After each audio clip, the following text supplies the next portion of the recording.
Yeah, it's real time. Yes.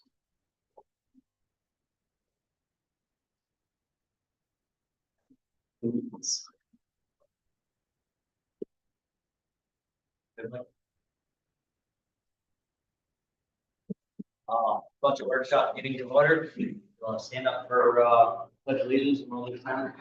Part number for district. Pledge Allegiance to the flag of the United States of America, to the republic for which it stands, one nation, under God, indivisible, with liberty and justice for all.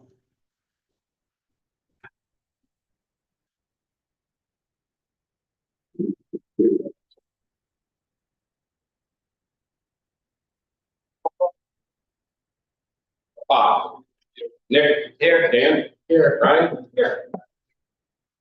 Richard, excuse me. Yeah, it'll be here momentarily. Oh, all right.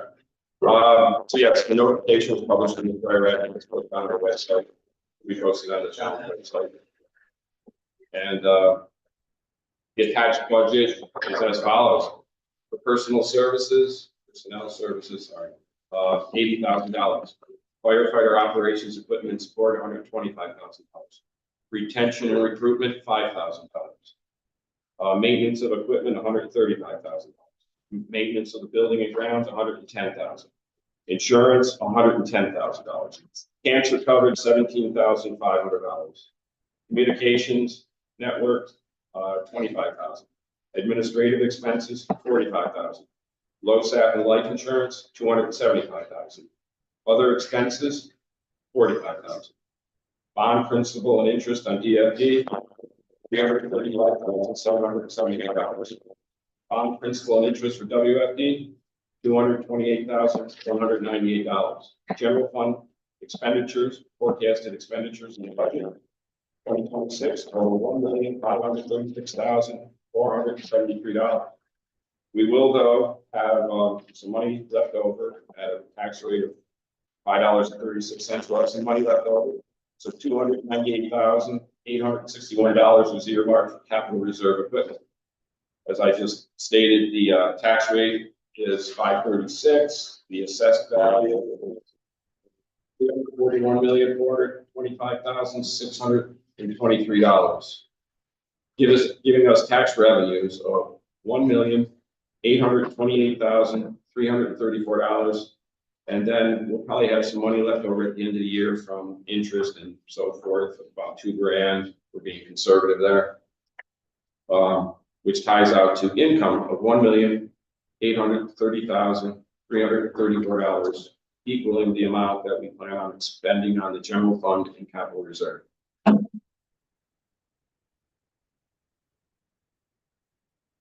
Any questions? Did I miss anything? I said one. Brian had one. After we talked about, recruiter retention going down to 5,000, I was thinking, with the amount of, recruitment events that both companies are doing, which is awesome. Thoughts about maybe putting that right back to 7,000, which is what it was last year. And then otherwise I have no issue. I know that they've been doing a lot of work, past, months. What were the two projects, 2,000? Well, I just started at 293, that's getting transferred over. It'd just be 291, 861 going to capital. Equipment. Right, you would in capital reserve, $2,000 out of there. That's. Well, Need to vote on that. we'll officially adopt the amended budget in the regular monthly meeting. Yeah.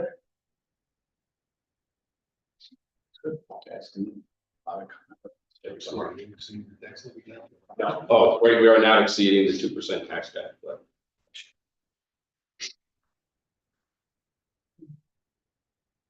Anybody else have any questions for Sean at all?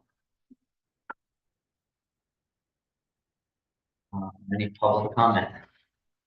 Danny? What's the breakdown for the bulk of the personnel services? Like it was for $80,000. That for all of the paid employees. Correct. For Bobby, What's the breakdown for that? I don't have that itemized until they determine the pay for the personnel for next year. But I'm at about 28.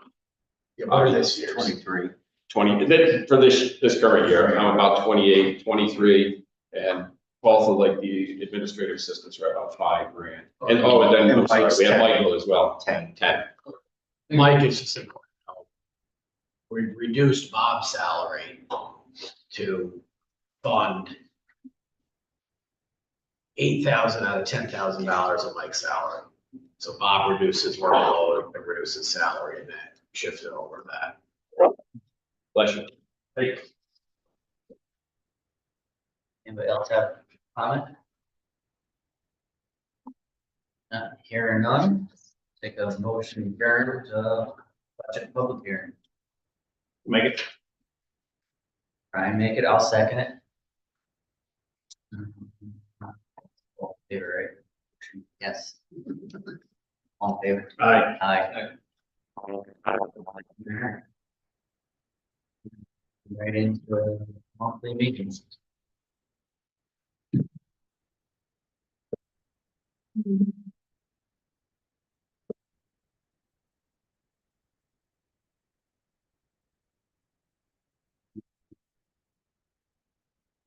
Roll call for the monthly meeting. Nick, Aye. Dan. Aye. Brian. Here. Yeah, I'll start here. All right, public session for agenda items only. Not hearing none, go to the district building report. Chief? It's been kind of a good month. We had the compressor issue where Bob's getting some prices, and I think we got that to where we did order those parts for that compressor downstairs. And that in turn takes care of all of the balances for the truck stuff. When we hear that'll be probably fixed shortly. We had an issue with the bees that was taken care of today by Northeast. I know Bob's got a few things on his agenda to speak of, but other than that, I think, we're all right. So. That's the one. I mean, the AV system is up and running. Bobby Bruce has been working with HIPPO to try to do that in a little bit better, and we're getting there. So I think we're on our way. Maybe close to closing this thing out. Nice. Yeah. Anything to add to the report?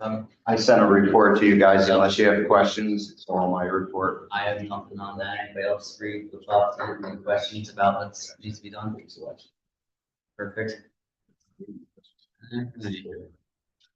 To department's president report. Start with President Wilson. So I sent you the, our report. I'll just go through a couple of highlighted items. The fire department did pass a new disciplinary bylaw, passed by the membership. And I believe I sent a copy of that to you guys, so you guys have, because you are listed in there when we get to a certain point of a disciplinary procedure. We have no new building request forms. We did have our first event here with the state roads for building, and everything worked out very well. The membership was very happy with it. The article just finished and I'll report that next month anyway. We have our old timers night here. Again, it was great to be back here doing our own stuff, and we actually saved a lot of money on instead of doing somewhere else and doing it. So it worked out good for us. Recruitment activities for us, and I appreciate the increase back to the original number. Has been very good for us. Recruitment numbers for us at the food truck nights has been 11 new members. We are doing very well with it. We did very well at Stewart's, and I'll again, put this in my next month's notes. And we did very well. Stewart's very well at Stewart's. We got 8 new members or potential members out of Stewart's just for an ice cream night with a lot of people. And I think we got 3 more at our open house. So 11 seems to be our number. So that's all right. We're keeping on with 11. So hopefully they all pan out, but they were all very interested. We even got people who often gave us money and just said, here, they're accepting donations. We're like, no, we're giving out ice cream. And people have been very receptive. So it's very good. I apologize to Bob for the NFPA thing on the sprinkler heads. I didn't see that email. That's my mistake. Audio visual we talked about. The system is working very well. It's working good. We did participate in the gridirons, or the Guardians of the Gridirons. Unfortunately, we're better off fighting fire than we are playing football. But we had a fun time. It was well worth the fundraising event they're doing. I think they plan on doing that again. So it was a fun day. Greg Ghost, we sent to the repair shop for the estimate. We're also researching the fundraising possibilities, which I know we got to run that by the board if we come up with some ideas. We're working on our own purchasing policy within the membership, just to make sure we keep an eye and a good track of our money. And we are working on the process of the sign down below, and I know that's our expense and stuff, but we'll bring it to the board to see if there's any help there, but we're trying to figure out what we can do down there by the where we get the deck mounted, see if we can make that look any better. And that's it. Thank you. I have a question for the president. If I can, we sort of held Hippo's check, okay? But wanted just to make sure that the leadership and the board was happy before we sent that check out. Is it fair to say we could send that out? Because I don't want to hold, not sending it away. But I want to make sure. We operated it. Bobby, come up here and met with them. I appreciate that because Bob could make it that one day. We had a couple little glitches. We're still working out the audio portion of it. So we raised the microphones up. Actually, we're talking about fire. I'm thinking of roll timers night. And then the only thing that, and I know it wasn't in the original pricing, right, was the Bobby looks at the contract was, having the TVs go through the speaker system. I guess that's a whole other device and it costs more money. So I guess that was my fault. I must have missed that because then when they have a football game here or something, so we're trying to figure out what we can do there to make that easier. So if there's some kind of event here where we want to watch TV and have the speakers pick up the sound, let's figure that out. Are they like Bluetooth or hardwired or? What's that? The speakers are like, is it like hardwired? Yeah. Yeah. Where are the speakers? So there's the domes right here. You see four of them. All right. And then They're tucked up microphones. right now, but there's two speakers on each end of your table. Boom mics that came down. They actually lowered them down. Yeah, they've been lowered down, so they were up a little higher. So now they're picking up our voices a little better. I think the original, we had them back again based off of a couple older members that couldn't hear in this room as they're sitting here. And I think they're misunderstanding the intent really of those is, they'll project your voice minimally in the room. It's really meant for more of the Zoom stuff. We've tested Zoom. We've had 2 meetings on it since, and it has worked flawlessly.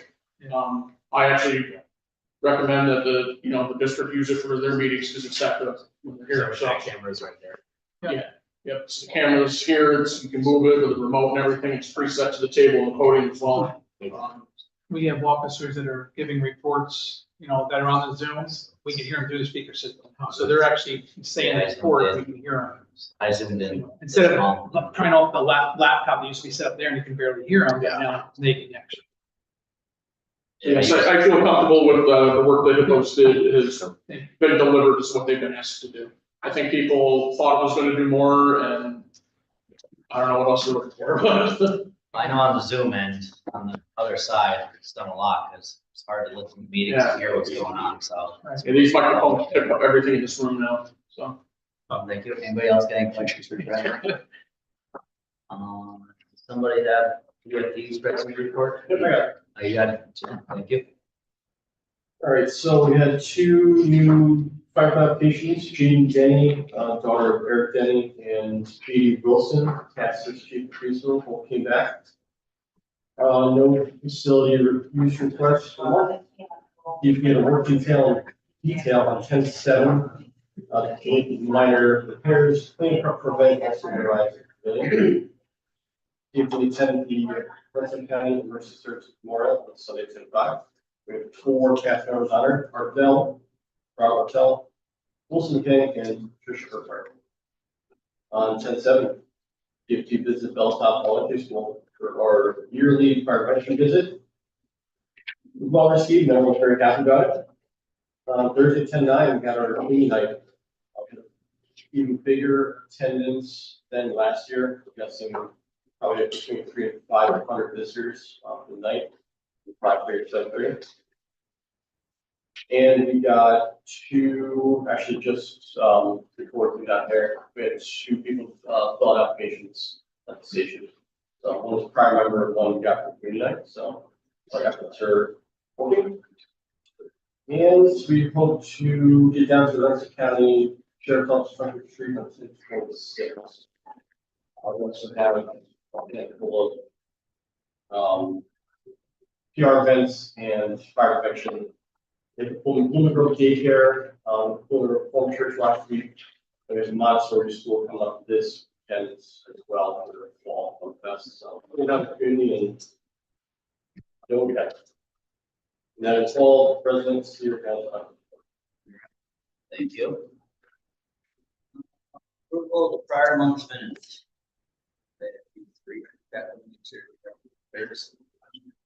Okay. I'll make a motion. Motion by Brian, second by Greg, all in favor. Aye. Motion carries. Treasury report. Here comes the bank recs, your review and final company.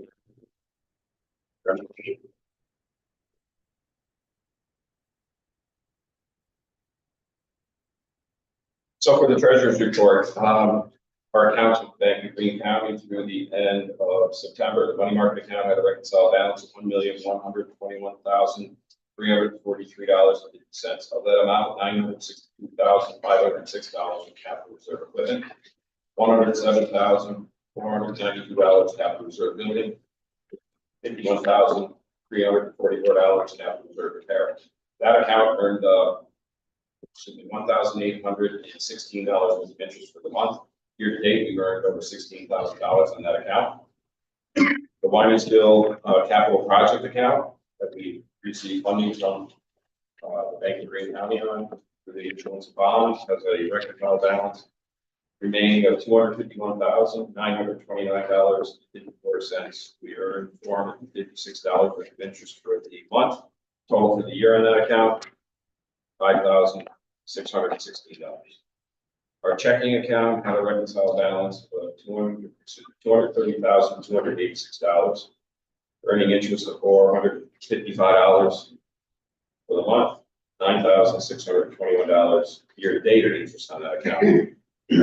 Then subsequently attached to the report are copies of the bank statements, copies of the bank reconciliations, copy of canceled checks, copy of the actual expenditures to the budget expenditure. I would just like to, I don't have a copy of this. So, basically, okay. Well, the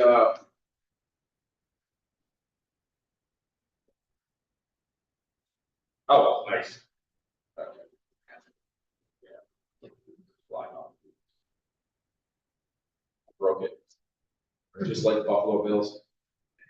I want to keep going. Oh, you used to. I want to go to the actual expenditures, to the budgeted expenditures.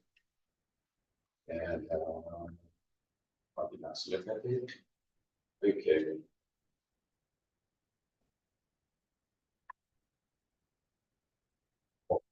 Giving every month. And all right, well, anyhow, I just wanted to state that we are about $170,000 for the remainder of the year to spend. Which last year we spent $165,000. However, some of that is money we have to create for the interest on both of the bonds. So just saying for the rest of the year, I'm sorry, I don't know, it's not in there. So for the rest of the year, we're just gonna have to take it, be cautious with our expenditure. Yeah. Sorry, yeah. If that concludes my treasury report, I will email you out the, I do it now, actual budget. I can't, I'm having a problem by email, my new laptop.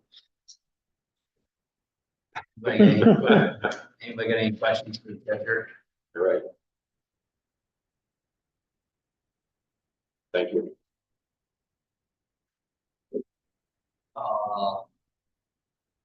Resolution to accept treasurer report. So resolved. Seconded by Richard. Roll call. Bob. Aye. Rich. Aye. Nick. Aye. Dan. Aye. Brian.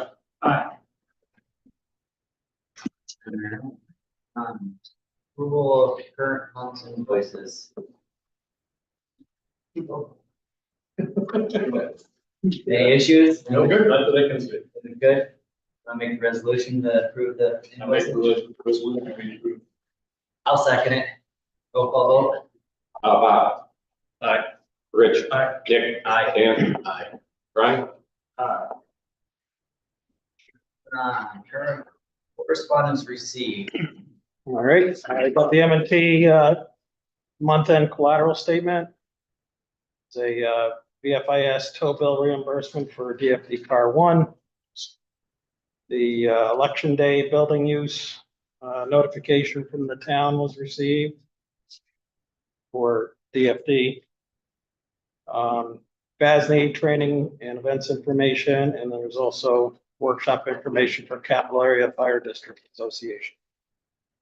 And then for correspondence sent, there was the letter or receipt sent to Bristow Demolition for the sale of some used tires, and the letter that the district sent out for water supply issues dated September 9th.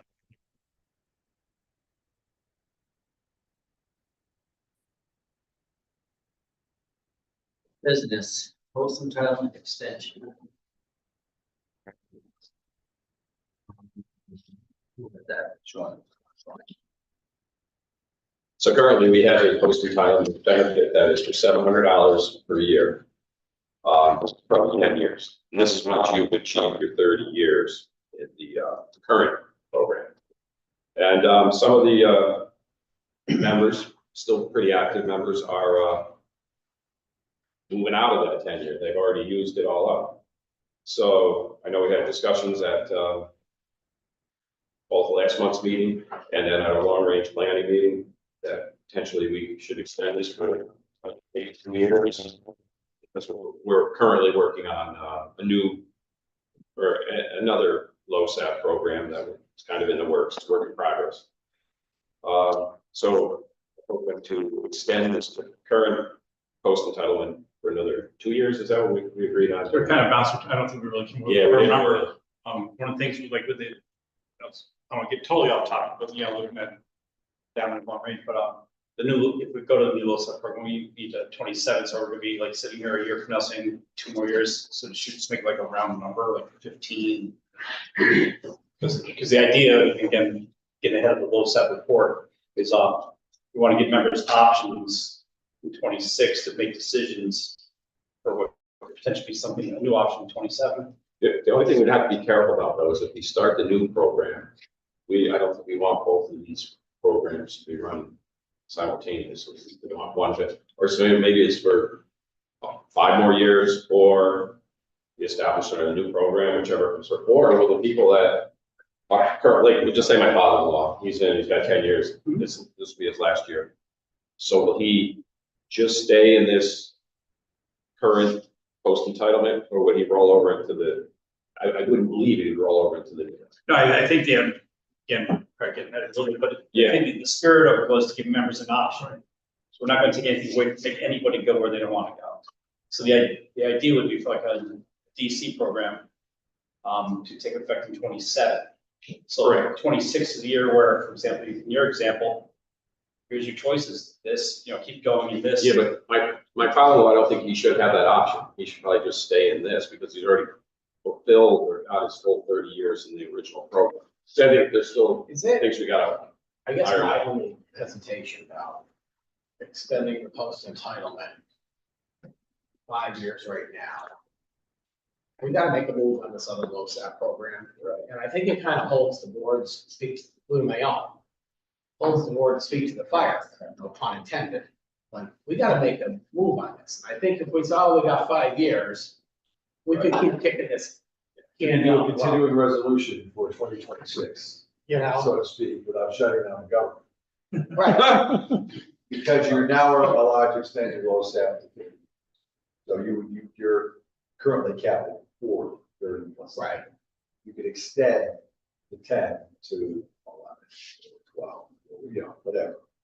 And the other thing you consider doing is increasing the defined contribution amount. From 700 as high as 12. Is that? Yeah, $700 10 years ago was not the same value that it is Correct. today. But when you did this, you anticipate, well, I shouldn't say it. That money is probably, by the recipients, is probably not being invested anywhere. It's probably going to them as a cash payout forever. Most of them, yeah. Because they're all passing ton. And it really doesn't make any difference in a DC program, whether they get it at 55 or 60, they get whatever they want.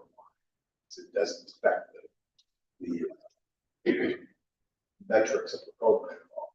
So if we extend it a year and we don't make enough progress, next year we can just extend it another year. Right. Would we have to have that on the vote each year? It would have to be, yeah, it will have to be on the vote this year for next year, correct, a year ahead of time.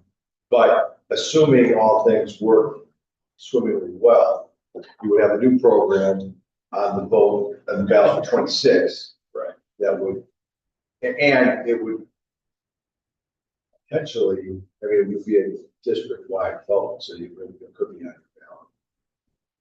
And December, whatever, that's Tuesday is. So tonight, when we go for the year, Oh, yeah, or I don't want to say, it only has to be a year, it could be two. Yeah, I think you could do a continuation because you've got participants who are still participants. Then you could extend it at least, you know, 1 year minimum. And if you wanted to do something on the dollar side, you can do that too, but that's got to be pretty much done now. Because the notice of the election will be in the paper before your next meeting. Correct. So the resolution will have to be prepared and posted in the notice of. Do we really think we can get it done in a year, or do we need 2 years? I think Dan's point about, you know, I don't think it's complicated. if we went 5, it's just kicking the can down the road. 2, I was leaning more towards 2 than 1, just knowing that things sometimes get more confusing and complicated. As Terry said, we could just redo it each year, taking the I just resolution. think we're making it more complicated than it needs to be. We keep talking about the same thing every month and we don't really make any progress. It's not meant to be sarcastic. I think we should. Oh, great. The question I would have to force it into 26, get it done in 26, is the impact on the budget. What's gonna happen to our premiums for the low side line? Right, I don't have it. We need You to would break pay, it. you would pay in 26 would be paid in 27 anyway. I know, I'm just, So I don't think it would have any impact next year. But if the concept is to morph from this defined benefit program / plus defined contribution program to a defined contribution program, it should have a positive effect on your budget because it will take all of those computational things that inflate your budget based upon the demographics and based upon aging demographics, make it higher, it would make that stable. So in reality, I think what you're gonna find is you're gonna get to a point next year where you can say we can give everyone $1,200. And it's gonna cost us less than what the existing program costs now. Knowing, and full disclosure, because I went through it, the older you get, the more a year costs in the defined benefit program, and now it'll just be stable. Yeah. But it'll get rid of that. It'll get rid of the mystery that happens every year based upon the amount of return you get on your trust fund and the age demographic of your participants, because those two variables go away. It just becomes a flat per head. I mean, I think we had about 65 people made LoSAP last year. So that times 1,200 is a lot cheaper than the $270,000 we're talking about, you know, in this budget. So, And we should be saving money then. Yeah. And the concept is you could morph those people that are in the defined benefit program now. They could take a cash payout now, some of them may not want to do that for tax reasons or other reasons. And take that money and transfer it into their account under a defined contribution program. Okay, it's kind of an individual type basis, but decide that, but, that's kind of a hot topic now in LoSAP, giving people individual accounts in the defined contribution space, so that they can decide where they want to put their money, as opposed to all the defined contribution money going into one hopper. Okay, so I mean, it's one of the few things I know a little bit about, okay, candidly, so I think I help you with that, but I would envision that you guys going with something like, Arrow Bank, Dutch Falls Bank, that is doing those silos for individual participants, and if they don't have the acumen to make the decision, the district will set a default fund for them, you know, a blend of stocks, bonds, cash, so that they won't get hurt. They'll be in the kind of the same situation they're in now with the kind of the same mix you have in the defined benefit, but you know, but if somebody wants to invest, if someone's it's not someone's soul, not really relying on it, it's kind of house money, they could put it all on S&P 500 and, you know, do 10% a year, theoretically. So if we do the 1-year extension now, till we get the next plan solidified, would you recommend us staying for this 1 year at the $700? Your call. It's really a financial business decision. Staying at 700 or raising it to 1200. I think the goal should get raised. Well, if you, the notion being, I think the expectation is going forward, you're going to raise it to 1200. It may be easier to do it in this step now because the financial ramifications of raising the defined benefit program to 1200 is only going to affect this small population of people. And then next year, if you were to convert to a defined contribution program, you're already at $1,200. It's not like a big, you know, mind-blowing concept. We tonight move to put it up to the voters to do a 1-year extension at $1,200. That piece is taken care of. What's our next step on modifying our current low cycle? What do we need to do next?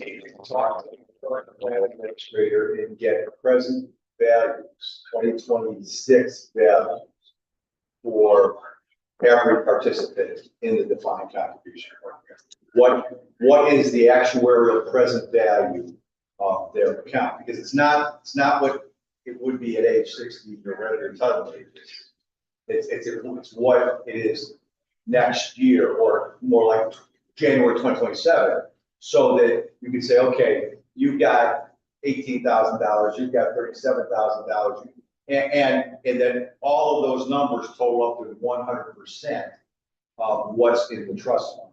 So could we move forward with, just so we keep this, setting a, couldn't actually set this, FIS, but reach out to the FIS and, hey, we want to schedule a workshop meeting with the board. So give us some dates. So at the long range, so I already reached out. Yeah, no, I already reached out. We've already spoken with Sarah before about this. And then I emailed her. She sent me like a half a dozen questions because she needs to kind of answer these questions in order to figure out like where we go. So in our long range planning meeting, we kind of answered those questions. So I sent those answers to Sarah and I asked her for dates she would be available in November to come in and talk us kind of through the process of conversion. So we're heading in that That'd be direction. like an actual workshop. Yeah, workshop. All the time. I think it would be beneficial to have the data. Actually, and it's gonna cost money for them to do this, calculate the actuarial present value. And they can do it at any date. They can do it as of June 1, 2026. It's forecasted, assuming everybody's constant. So that's important data to have, because that tells you, it gives you the overall view of, I mean, it's going to be, if you're going to convert it, it's going to be 100% of money. And it's going to have to go, but relative to one another, everybody's going to want to know, hey, what am I going to get? Right. And then when you explain to your members, plan is to do this. We're going to take assuming this plays out the way, and if I already went over this, I apologize, because I've already done it. Sorry. If the plan is to convert to a DC plan, okay, then the transition is the money that you currently have automatically goes into the DC. That way it keeps everybody's fingers off of it, and there's no tax ramification. That's important. There's no constructive receipt. However, I think I would recommend that you give people the option to take that money out, not roll them. If you were young, you might not, I mean, if you were young invested, you might want to, you might not want to. But you say, hey, I want to take the money out now. That way they can elect to pull it out, and they're electing to have those tax consequences, because there will be tax consequences in the state and federal. But the default, the normal process is that it goes and nobody touches it. You have to actually do something in order to get the money. But I think that should be viable. I think that should be an option. And is an option for people want to stay, like if you're in the defined benefit now, you just want to stay put. You get that as an option, or I guess we'll go over everybody. You're going to administer two programs then. I think, you know, again, there's Well, that was one of the things we had to decide, so like Sean said, there's a bunch of questions. Right. That's something we all have to discuss, and I don't want to use the term force, but just migrate. Right.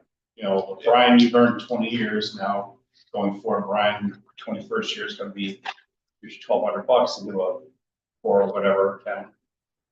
yeah, I mean, it's really an individual decision that's the members are going to need some guidance on, but it's got to be their decision. I've only done it where we've closed out the defined contribution plan. I'm sorry, defined benefit plan, I'm sorry.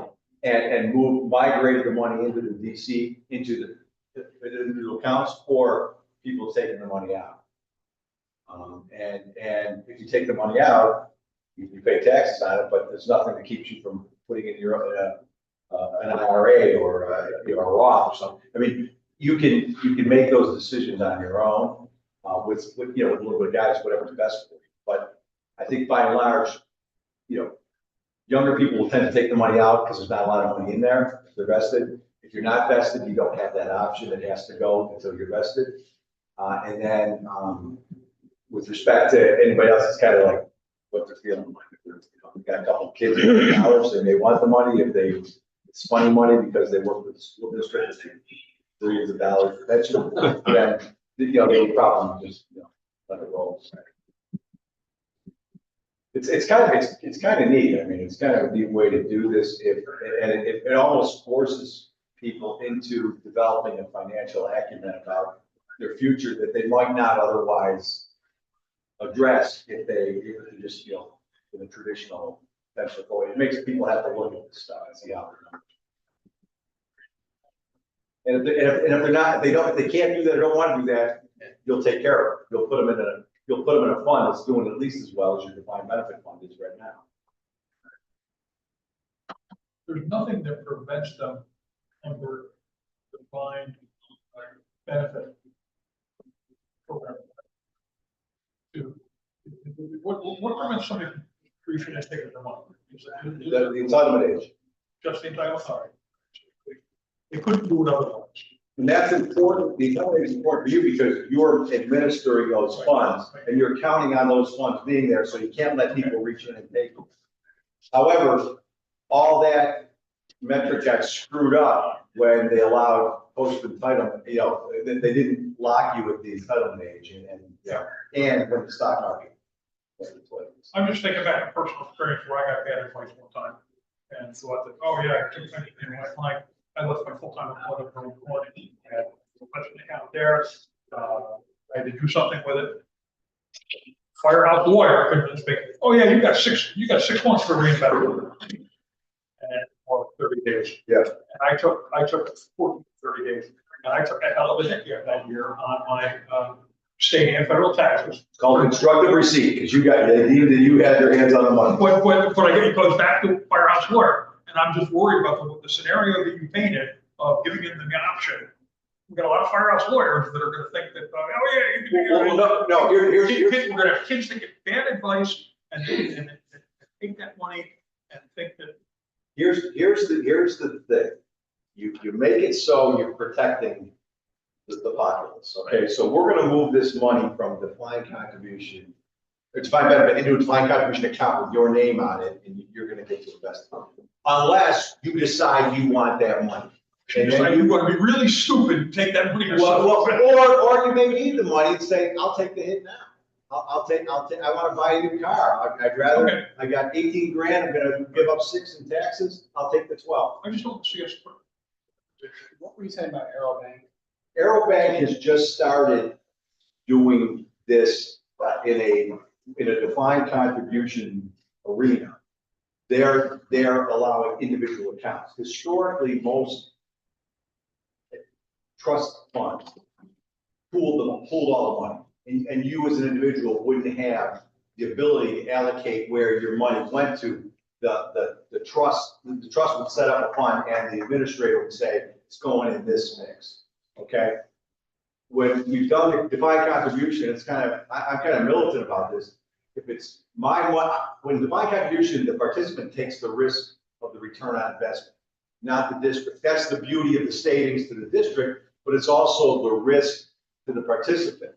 So if I want to put it all on black, okay, stop SP 500, and I can pretty much assure myself I'm going to get at least 10% annual return, except this year I'll get about 18% annual return. I'm going to do that. I mean, that's my decision to do that, and it's my $1,200 or my $700 that's going to grow like that.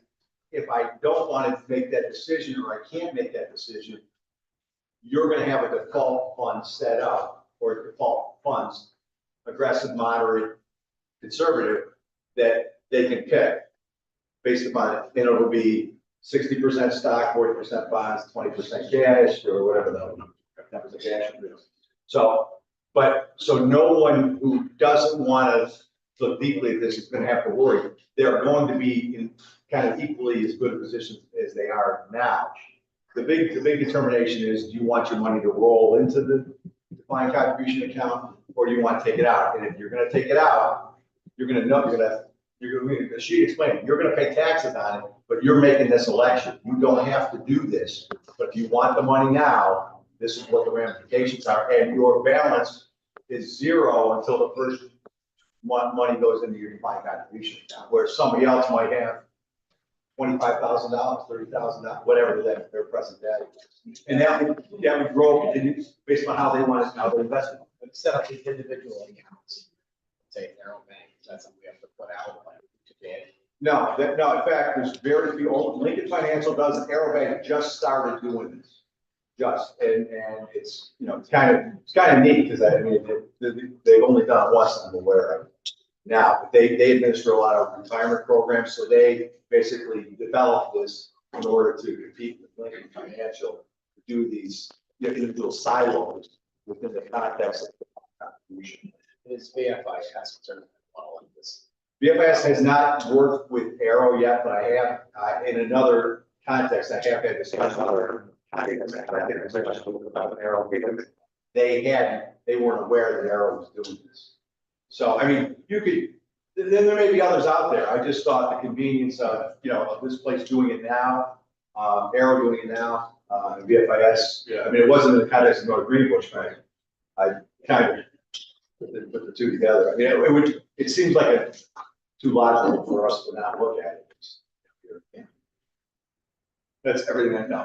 This is really not complicated stuff, and I think you can knock it out next year. But you need about 2 hours of sitting down and looking and drawing lines and maddening, circles.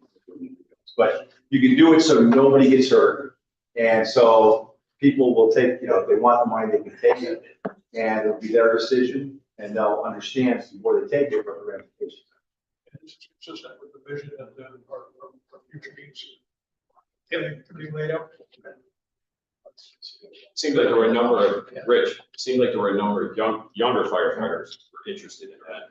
And I think that's just going to help for retention or recruitment and recruitment for the younger groups. Yeah, people don't understand LoSAP and the long-term benefit of it.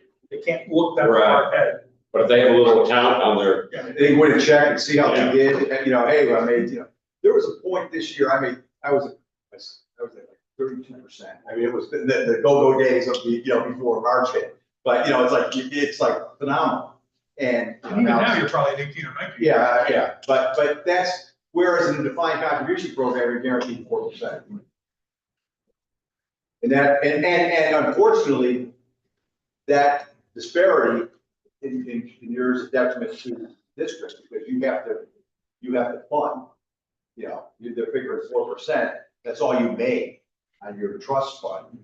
And now you've got to make up the difference, and that's why your low staff and defined benefit plan can grow to be 25% of your budget.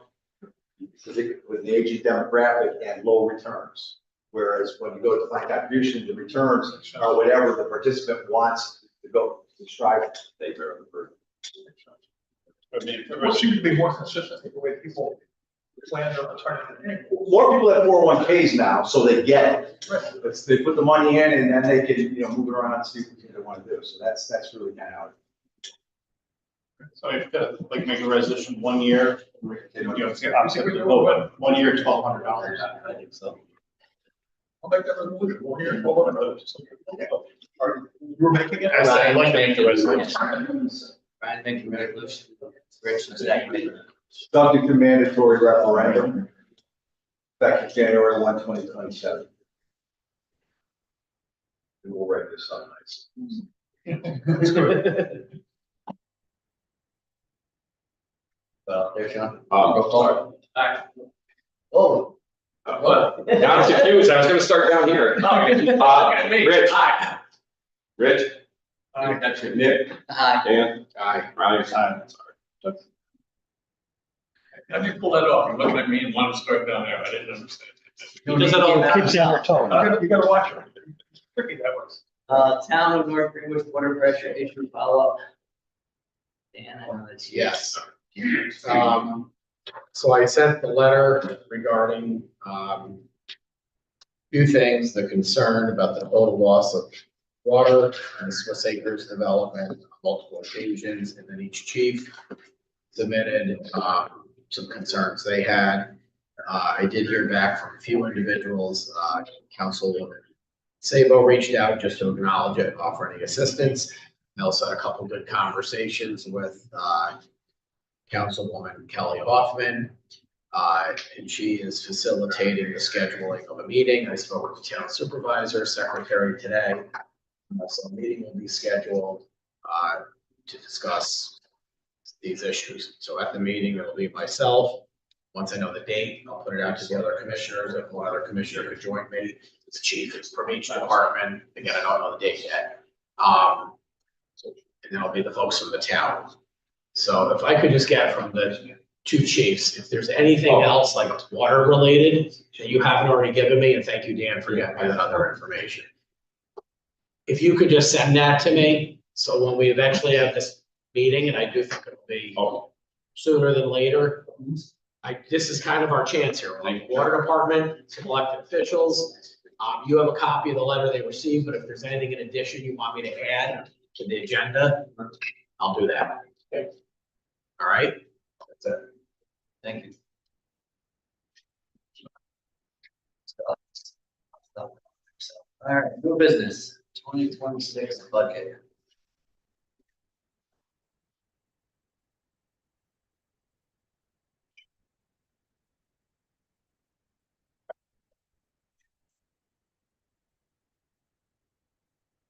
The We need a resolution to adopt the proposed 2026 budget, subject to the modification for retention recruitment, increasing it to $7,000, therefore decreasing capital reserve equipment by $2,000.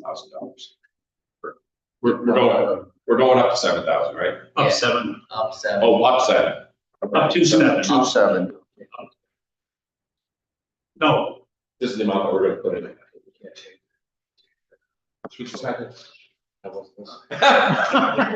was doing other stuff, you figure it out. Can't. After the budget, but you can't make, for the budget, no way to change that, so once you do it, budget, you have to have one on that. Interesting. So, I caught it second. Over the corner. So adopt the proposed budget, and final budget, that is.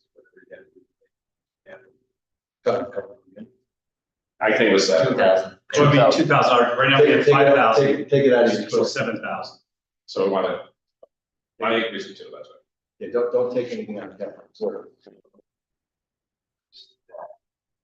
You ever get? You sit next to me, boss. I gotta hang out with you more often. I apologize for that. You either marry Hannigan or you sit next.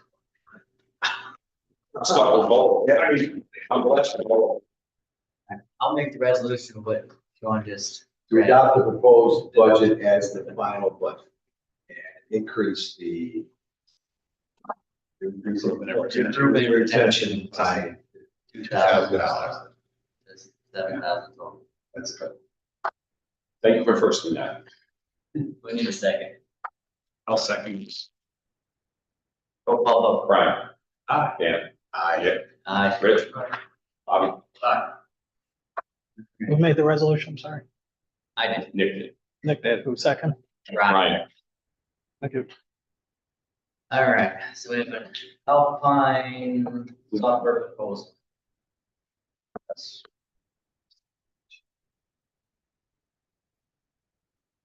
We have a chance to read it over.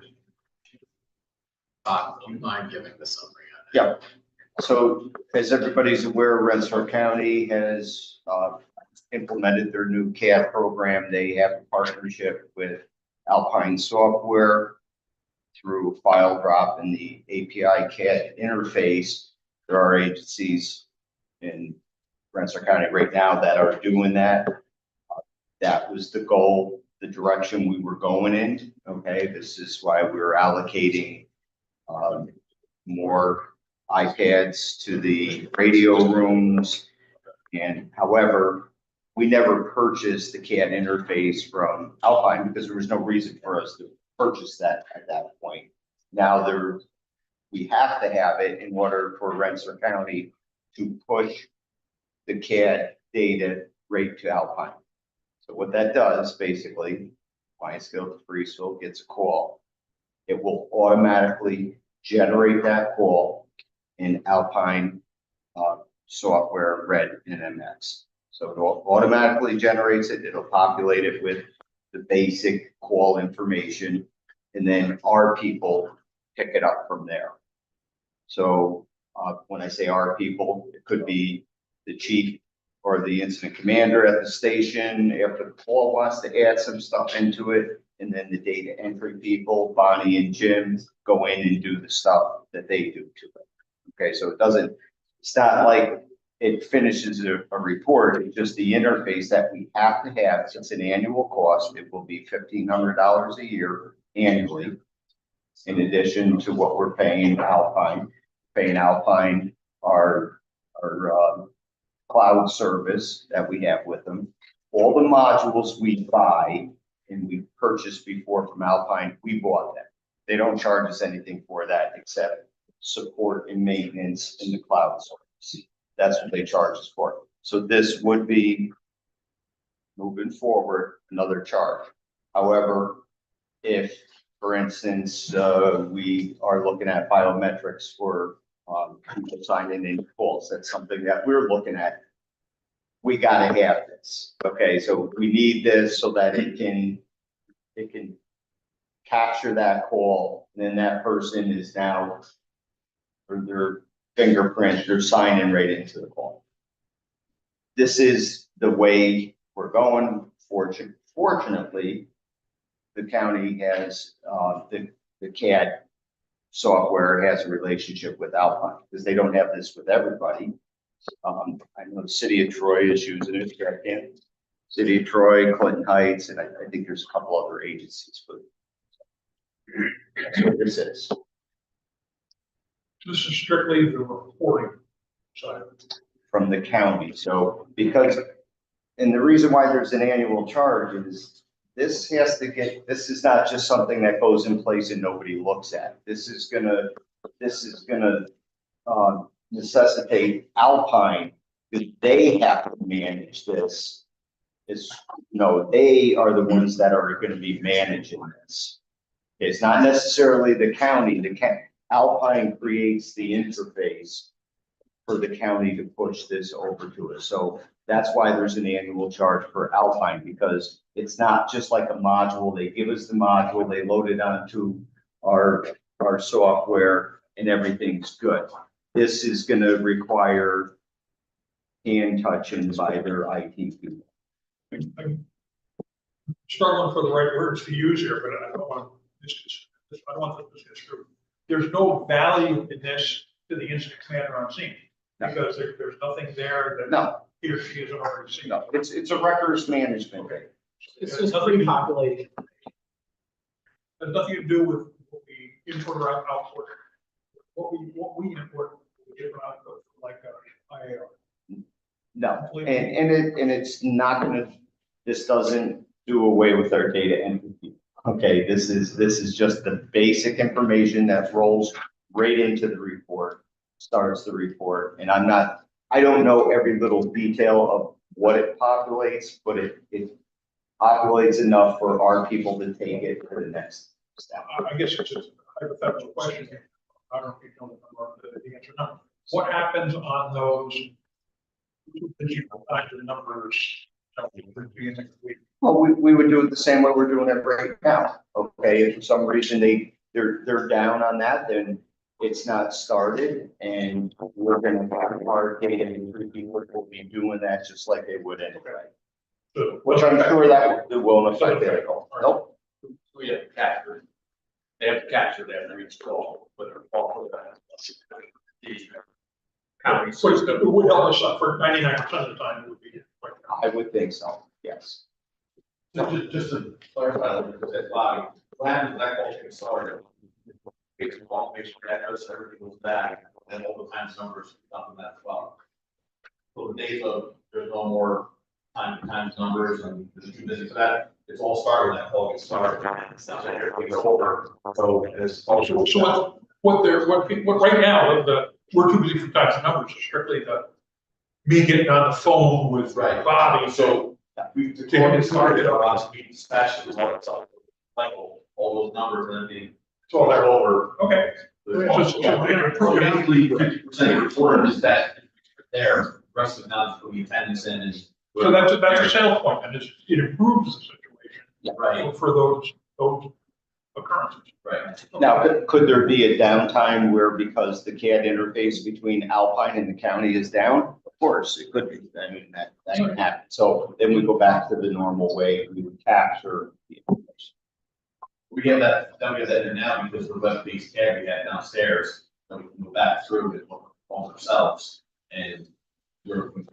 Not going anymore. It's all right there, it's now iPad, that's fine. Bob, is this a one-time discount, or is this gonna be a It discount? will be $1,500 from here moving on. Yep. This is be done by. It's gonna be an iPad, like a radio room. We have, well, right now in the radio room, there's iPads that can view only. Right. Okay, and also on the PCs will be the view only for Brentford County CAD. Okay, we have Alpine software that we have on the PCs. But I mean, like, the information goes to the iPad. Yep. It's cloud-based, so like you could start it on one device and finish it on another, right? Not on the iPads necessarily, no. On the PCs, yes, you could. So after the call or whatever's on the iPad is there. Yeah. The data entry person could enter information there, the chief could enter information, he could log in. Chief can log in on any PC computer. Because the tablets is a different animal, okay, that's what I'm saying to you. The tablets are different animals. You don't have to physically be on the same device. Right, but the tablets are more for if somebody wants to view the CAD, because there's two different forms of CAD. There's the viewable, and then the ones that are in apparatus and chief's vehicle, which is like live. Okay, all right, interactive. All the other ones are just view only. That's a good point, because like in some of the reporting, when it gets down to causation, or sometimes looking for make, model, serial number of of Yeah. something, That, and the chief isn't gonna be able to input that. no, but that's, they have a system now, how they're doing that, and it's, with NERS, it's gonna be a little bit more of a process, and we already had a meeting on that. We had a meeting with the two chiefs, with the Zoom call with Alpine, and I think we have a good handle on that, right, chiefs? I mean, you know, it's, NERS is different. They want to know your sock size. Okay, it's an easy way to put it. This is to add to the narrative, live cam, we have managing sort of that. We can add narrative information, make model, all that stuff to a pulse again. That's going to get dumped in that order. So all that's up there is like a car accident or a vehicle fire or whatever. We can put things in that tab, because now that tab needs to be dumped to the city. Okay, so there will be a way of dumping it. Well, right, and the cat that we use in the car, the live cat that we use. Okay. We put that information in. And what Dan's saying is there's an open narrative field. It's not going to fill out the NERS fields, okay? So the chief's on the scene, hey, we got the person extricated at this time, put that in. That can go into the narrative, okay? But if there's a spot where it has to go into NERS, somebody's got to put that in there. That's not going to be their job to do Saving that. the information. Right, just saving the documenting, memorializing it, which is good. Anybody else have any questions about the proposal?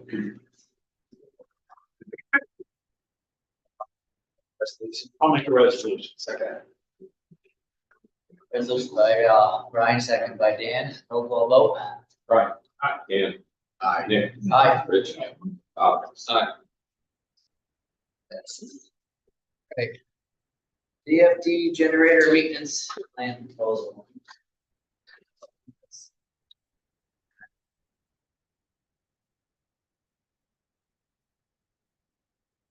Generator maintenance proposal. 28, Just in general. Yeah, it's our, 6 PM, is one secondary event. our 3-year contract with Milton Cat. Small increase. They've done a very good job for us. I mean, we have no complaints. with that. Anybody got any questions, issues, concerns?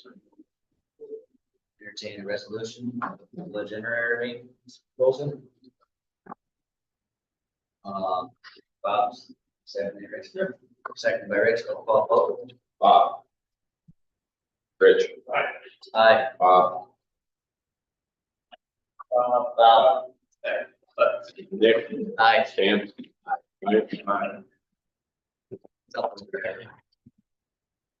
Mike. Oh. All right, moving on to resolutions, resolution, motions for election. So basically, the resolution is establishing the Board of Election. We have Mark Lasavita as the chairman, James Oliver as the election inspector over here at WFD, Janet Dickinson, Janice Kerwin, and James Dickinson as the ballot clerks over here.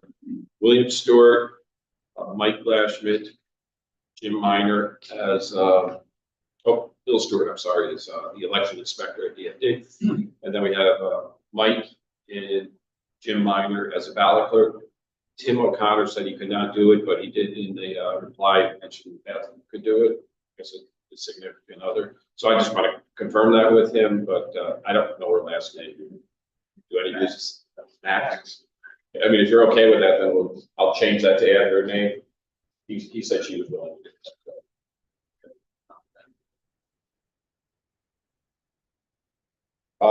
And then these employees basically get paid $90 for their services. The election is December 9th. Just trying to give you the highlights. I have to send a letter to Rensselaer County for the requesting a list of residents registered to vote in the fire district as of the 17th day of November 2025. I think that's about it. That's the highlights of it.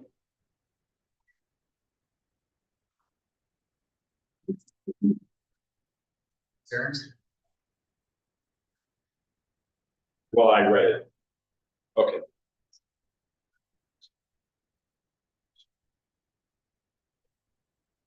$90 for working the election and preparing the rolls for the election.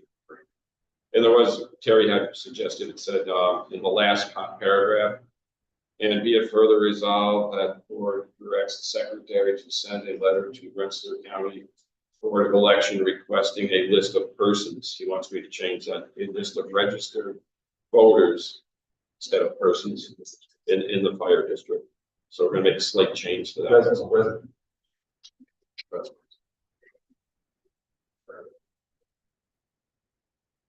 Residents. Residents. I already changed it on my document. I'll make the resolution.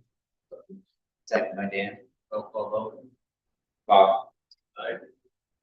Rich. Nick. Aye. Dan. Brian. And then, Lord, I'm sorry.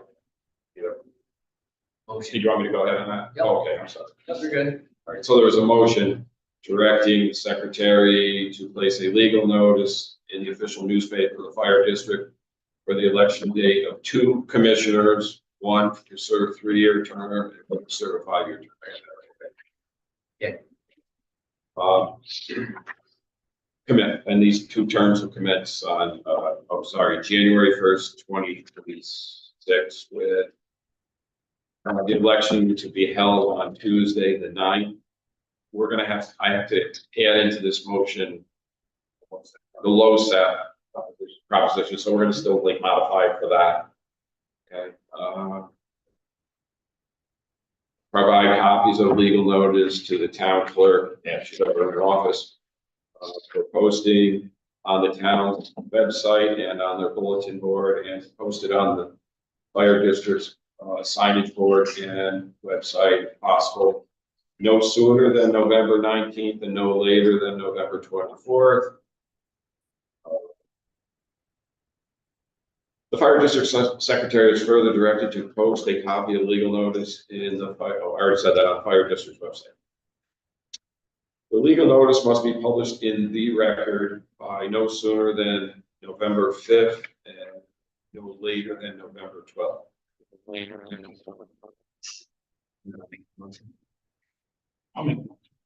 Motion by Rich, second by Brian.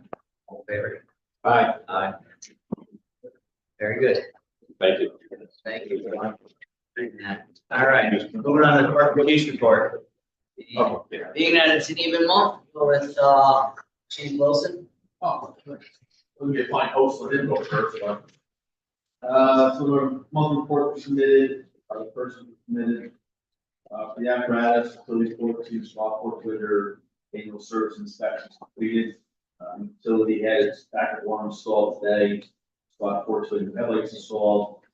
The utility trailer downstairs had an inspection completed on it. Truck 42 aerial inspections will be happening on 10/22. That's an all day event. The 2024 Explorer I have going to order its normal service inspection at the end of the month, and the safety recall that's due for it, going over on the 7th, Apple Orchard Ford, which is using Wally's over on Only Turnpike. Waiting to hear back from Mayor about replacing the rotating lights in the back of truck 42. Try to fix one of them and the light socket smoked on it, so I figured probably need to use it more. Program radio and mobile radio tuning to happen next Tuesday here at WFD. Lots of back to the about the iron responding monitor. I think we fixed the interim speakers. One messed up in rags and speakers anymore, I think we all set. So I don't know who adjusted them or, but it's a lot clearer now, so.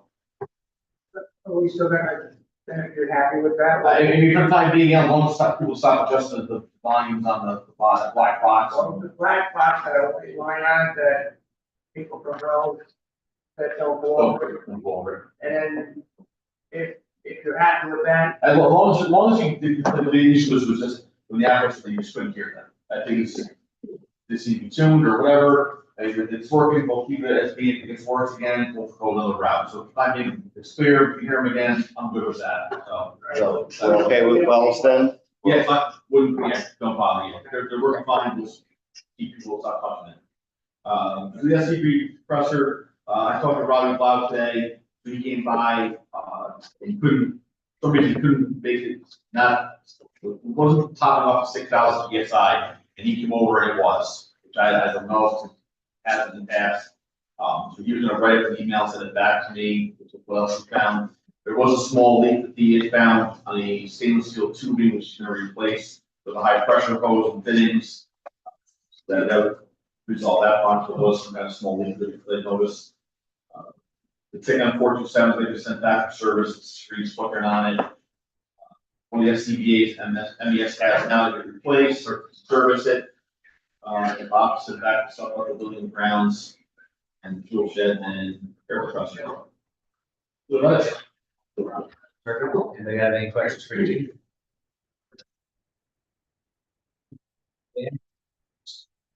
So 9/7 came back yesterday and had the electric to my installed on the opposite side and the rear hose bit sharp fix, so it's a little more user friendly. DFD cart 3 had the recall work done, so it doesn't catch fire. Chief Steer has a punch list for 9/6 and rescue 9. We're gonna be banging out the rest of the year, just small items. Just gonna wrap up. We also have to send one of our 2,000s have the same problem as 427.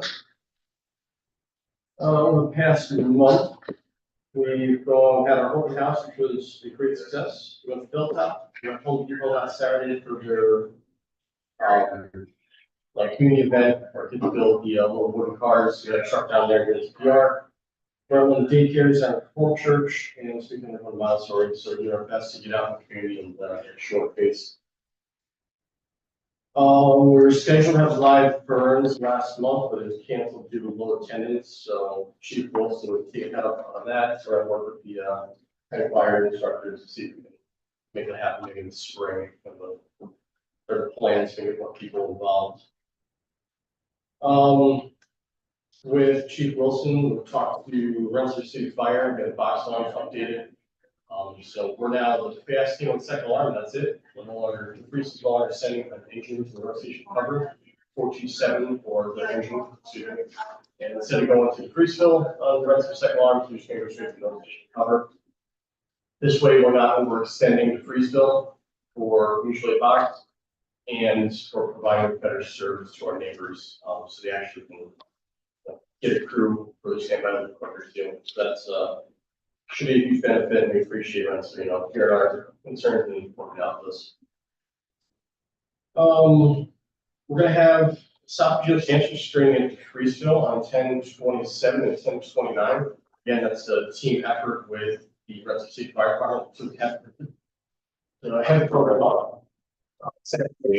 Chief organization, the police and the ambulance to see if they can get their members involved. So you can make the most out of those 3 days. We're gonna have 2 days of Freesville, 1 day of Rensselaer. We'll have representative there for 2 days for us. So we've got 15 members that are interested and should sign up, and hopefully get several others from the districts to do it. And the Freesville side, anybody in the room hasn't seen it yet, please see my IR email earlier. The huge benefit is at the first of the year. This program is going to start to cost $1,200 per screening per person. So right now it's free.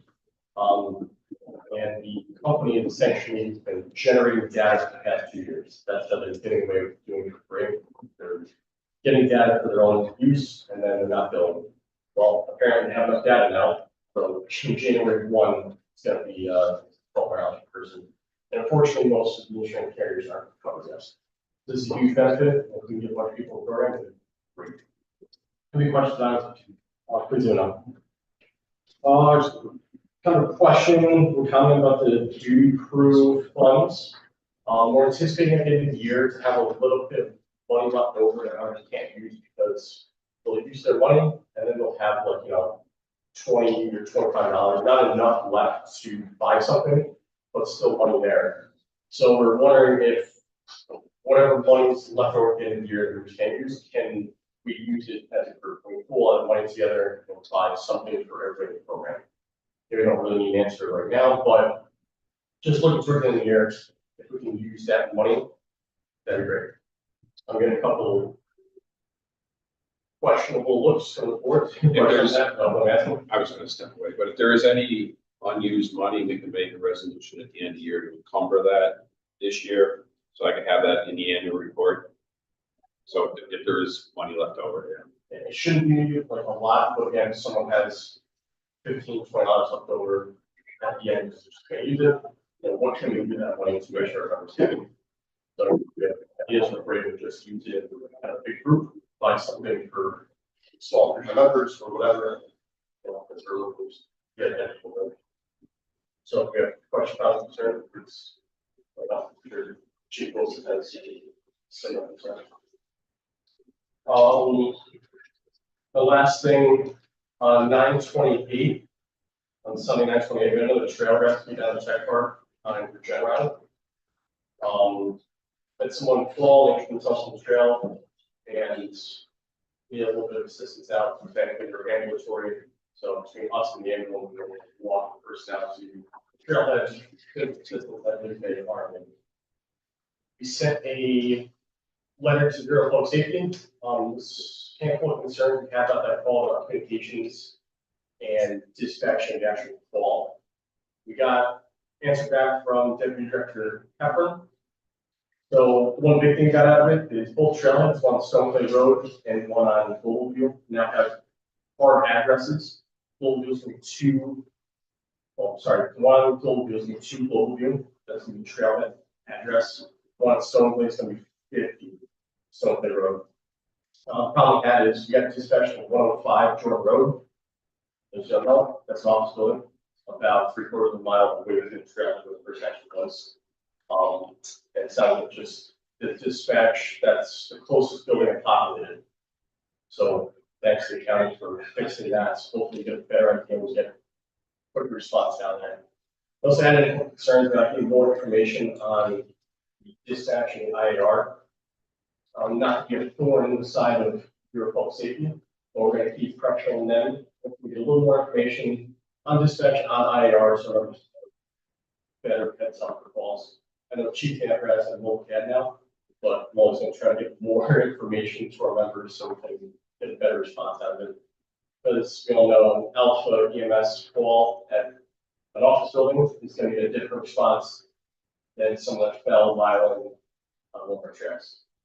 Also, I'm concerned up to Bill Stewart, who's on the Public Safety Committee of the town.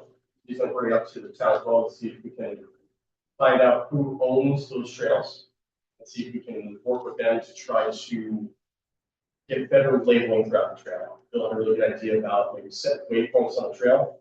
So if someone falls and then, oh, I'm at waypoint 3. And then we know, oh, they're X far into the woods, we have a better idea where they are. So we don't have to rely on dispatchers to person say, I'm on the trail somewhere, I don't know. And then we have GPS in them. We're just trying to think of better ways to respond. We seem to be getting more of these calls every single year. It's our 4th in about 3 years. We don't do it enough. We're really good at it. So we want to get as much information throughout as possible, make it as easy as possible. Both those trails are on the Ball Trail app, and every year we get more traffic. Both of those trails have several locations that are only accessible by foot. ATV won't fit in there. And several have very, very steep hills on both sides that so easily fall on. So kind of high has barrier on which you're prepared. It doesn't. And hopefully people don't realize that it's snowshoe back there, it's back there in the winter. It's gonna be even better. So we're kind of wrap this up. Work with Bureau of Public Safety, try to get some of our concerns answered.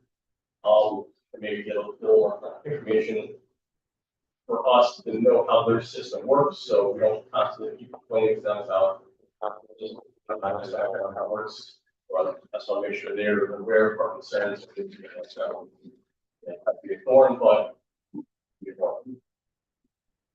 That's all I got. Quick,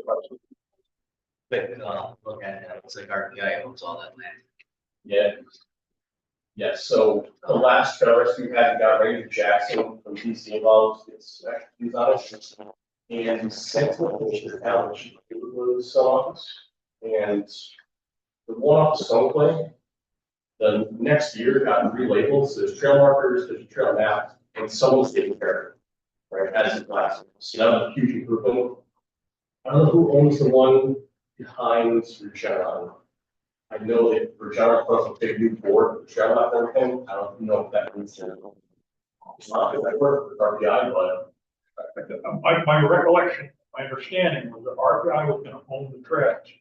And they were, excuse me, the land and the trash, and they were gonna work entity to sponsor or stewardship of the trash. Take stewardship and responsibility for, arranging groups to get out and work on, or signage or those kinds of things, clearing brush. But our guy was going to, they weren't giving up ownership. But they were making school right every year. And so they plan a drill for the spring. Kind of like a field trip, where it's gonna take rush down and get at least one of the trails done. If you have walk those on next Sunday afternoon, they're awesome. So it's not a walking park, especially if they walk. So we're thankful this lady found an area where she can walk out, but her foot, her knee, ankle was able to walk out. And, There's been some advertising or some discussion, both online and in print media, that those trails be used to access all the way down to the river. And that's attracting people to that they can make, we can walk all the way down the river and back, and, so there's a. Yeah, the last rescue that I just went and had, we actually found the person in City Wrestler, looked at the line, and we actually went down to the railroad tracks that came up, that was much closer than the rest of the second part. So they do go all down to the trail, so most areas got accessible by. Just something from that. Thank you. Get a resolution to approve, unless anybody has any question about the purchases. But, the MTS 4, Lions Plus 5, our total line purchases for $7,806.50. 17. Or 17,000. 17,000. Dyslexic. I'll second it. Roll call vote. Bob. Aye. Rich. Nick. Aye. Dan. Aye. Brian. And then also, Jason, before we move on, just be aware of your budgets too. I don't know how I know you're getting close to any stuff. Use the money, spend the money. So you know. I know Dan has some, Chief Shane has some room, so just so you guys know. Standing committee reports. Apparatus, equipment, paramedic operations. Yeah.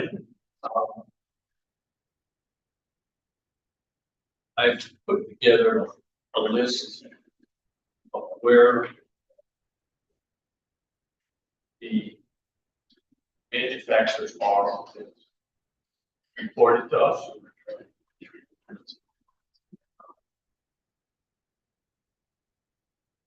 Yeah, probably for you guys.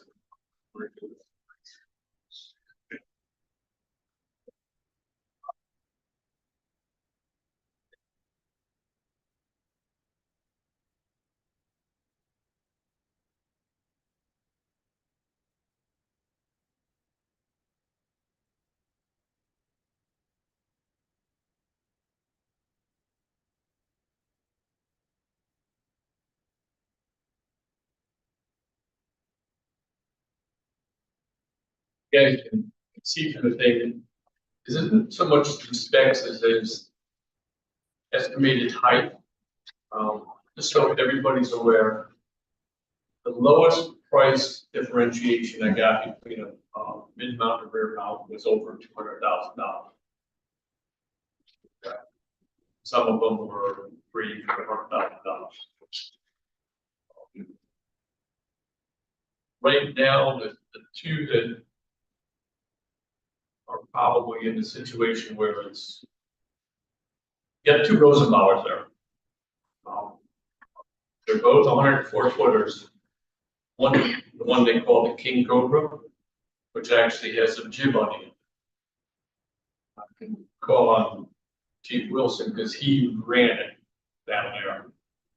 Any feedback on that? Because that was one with, I think for what we do for urban areas, especially with setbacks and parapet walls, you know, with that operation that works, that you're flying out, you're dropping that bucket down, so you don't lose that angle of the ladder. You don't get that chip down, basically you're gaining reach, and you still get out of that room for parapet walls, which is nice, especially here's Main Avenue, where Family Dollar is, McDonald's, CVS, even places with the tech park where you have that setback and that you're not trying to engage that reach and drop from walking to a roof line, getting yourself over the roof line. I think was probably the smoothest, probably the biggest positive out of all that. You guys are improving that. Taking a leap of faith off the side of the bucket. But it was very impressive to see that up in folks use it. the other advantage that they brought to our attention is with that jib, once you extend it out 10 feet in, 12? Yeah, 10 feet. 10 feet, you can then drop the jib on the ladder and touch the ground 360 degrees around the truck. So, the guy from the factory said it was around $100,000. When they gave it back to me, they got $200,000. So I don't know, you know, if it's just, you know, the two most practical ones right now for cost and delivery are either Ferrari or Rosenbaum. So, as far as station goes, we're having a meeting with Ferrari. You got that right? The 30th. It's coming back to do their final presentation. That's dragging his feet, getting it all together. And so he's coming back so we can see exactly what he proposes. He wants to talk to us. So, every one of them, even the E1, is just too close, I think, to not look at doing something with the building. It would fit as long as everything was perfect. And I think we'd have less than an inch, maybe an inch at most. I haven't been successful getting anybody, a builder, talking to me. Both door companies that I talked to gave us a quote for the one door between, one gave a range of $10,000 to $15,000. The other one, depending on how far we go, it's like 15,100, and the other one's 15,300. I don't know, you know, whether it's one block or 2 blocks coming out of the Fraser building. So, I am probably going to reach out to somebody different to just give us a ballpark number on the reason that the actual door. Are we gonna talk to Ed Anchor about that? I thought We can, I mean, they can, I thought we were gonna talk to the architect that did here. What's that? I thought we were gonna talk to the architect that. Yeah. I mean, the door is, the physical panel on the door and the installation is not the cost. It's gonna be the engineering, the architectural, and the construction are gonna be probably a lot more than the panel of the door. So, I mean, if the board directs me to have a conversation with them, I will. I mean, we obviously have 3 years to deal with it. No matter But what. we got it, but you want a price. I understand that, but I'm just saying it's not like, you know, If we're gonna raise the door, there's other manufacturers who could be talking. I think the truck committee I dealt with when they come back to me what they wanted, trucks they wanted to see. You know, these were pretty much it. We looked at beers, like we mentioned before, they won't get some hard price. Other than that, you know. So I have bid specs for 2 of the 4. Take that back, 3 of the 4, which I will make available, whoever wants them. I can send an email to Bob, and we can put it up to the committee, or each one of the specs are. Because Richard Buick specs one can say, Send them over and Yeah, we haven't we'll push worked them on it out. clear yet. that's on. Well, yes, I have them all electronic. Some of them, one of them is a bid spec from a truck that's about 90% of what we were looking for, what they already built. It's interesting that all the manufacturers, the highest one was KV. Longest lead time also. Raising the door is a serious possibility that's gonna affect which we purchase. I would recommend getting all that insurance. Yeah, I Even mean, if it costs us money, I mean, because you're gonna wanna make sure. Bad construction. Yeah. You have a time frame, how long you lose in front of your building. that you It's know more than you're just- accurate. I'll reach out to them. What's the door open now? 11, 7 3/4. So, Probably get it to 11, 8.5 if you take the plastic weather strip and go to something a little different with it, but so right now, everybody on this paper basically is uncut. yes. Gotta do something with the door. For the other option, Unfortunately, we also just spent $2.5 million in renovation. Taxpayers answer to, and the firehouse on their side of town has nice doors. So. I know a lot of people don't want to see it going over there, but also, we gotta be money conscious. Because, there's a lot of purchases coming up, and I think our best bet is, not to ramble off here and, look at the 5 or 6 ladders that are here. See what comes back with an honest number, just the cost of construction and the side of a building that's all masonry and new steel lintel and all that. It's not, a cheap job. So I think that's gonna dictate, especially if there's other bidders at the table that do raise the door height. Like be able to price it down in the competition. We've been looking at, I mean, we've consistently been looking at something, and then it got taken off the list because the door wasn't high enough for their pull down rails. If we're gonna raise the door, we should go back up to the piece of top. Because I thought last month we were going to have Bob do this. Not you, that's. well, the feedback we got from the committee and the chiefs, let us do is that we're not comfortable with the design of the sun. The ladder piece of 6 was not. That was.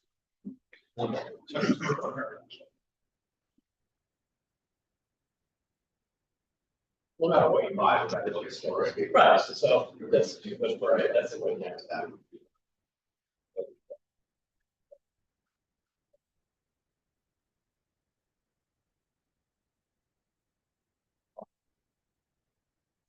Any questions on that one?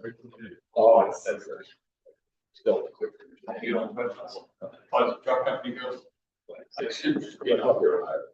I do. I just, myself, probably need to speak to you and carry about which way we're going. We can go to one of the big contracts. RFP. Right, yeah, basically.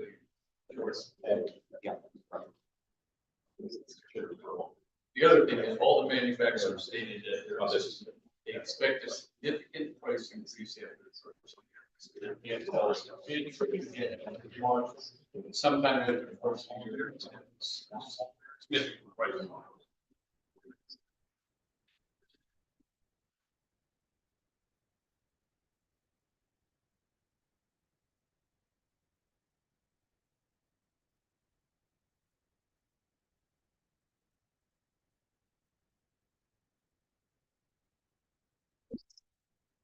Present right now is what you guys are looking at as a committee of getting for purchase, or you're just looking to show us what's here tonight until we get an answer about storage.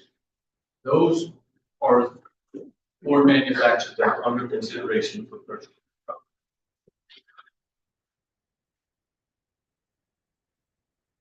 Well, I'm sorry? it all comes contingent on what we can do with the water station. Yeah. So basically, all this work might be for nothing. I personally don't see it as an issue with the door. It's a non-weight bearing wall. But Still takes skill to hold up bricks. yeah, I mean, you're taking, I mean, there's a lintel in there right now. It's really taking in either moving that one and replacing it with another one, or reusing that 1 to 2 block high. Anybody else have any question about the ladder truck? All right, Bob, you reach out to Ed. Yep, I'll get Appreciate that, that. I'll get that rolling ASAP. Rescue truck, right? I think this was Kennedy, who answer your question on that. The rescue truck, have you guys met? Yeah, I'm sure you all got your, total bids done. Overall primary bid was about 98,000 and then 3 alternates, 20. So, myself, Wilson and AJ got together last night. We went through the whole thing again. I think we're pretty happy overall with what we came out with. Some of the labor as far as moving through the drawers, hydraulic system, and Rob said he helped a couple of guys on that and know the way around trucks and tools, we'll be willing to do that. He had some other alternatives in there we looked at, and overall, without getting into every little detail, we were able to cut about $31,000 off that additional 98,000. So down to about 67,003.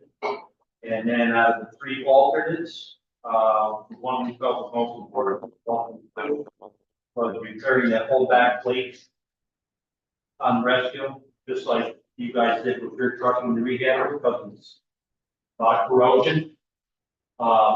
In that back plate, basically getting that on, another 6850, so we melt about a little over 74,000. The budget, from what I understand, is about 80,000. So we're looking at taking, 5,000 or 6,000 that left over for contingency.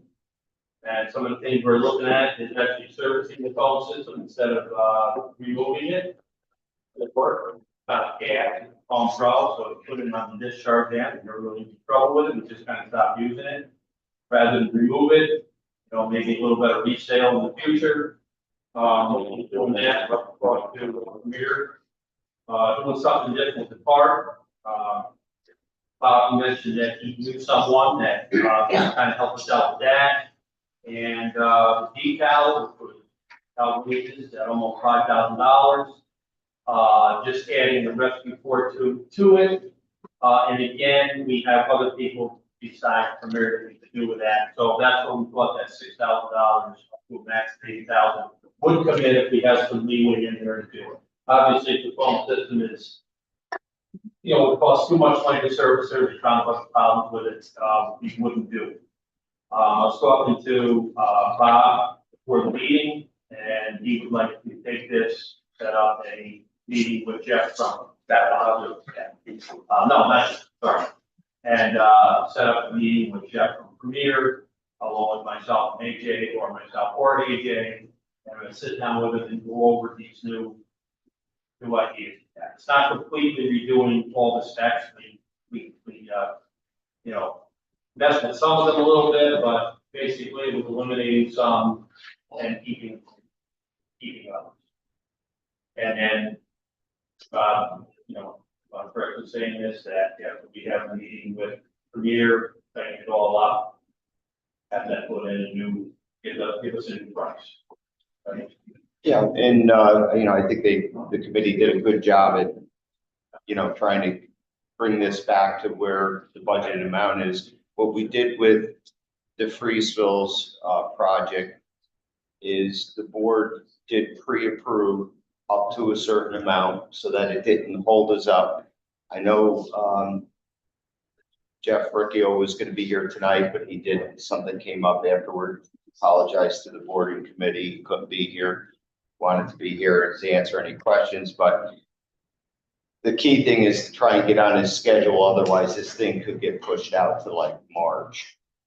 So if we can try and get all the details worked out by the end of this month with board approval happening tonight, and we can get it in that under that $80,000 mark, I think he'll get it on his schedule for January or February.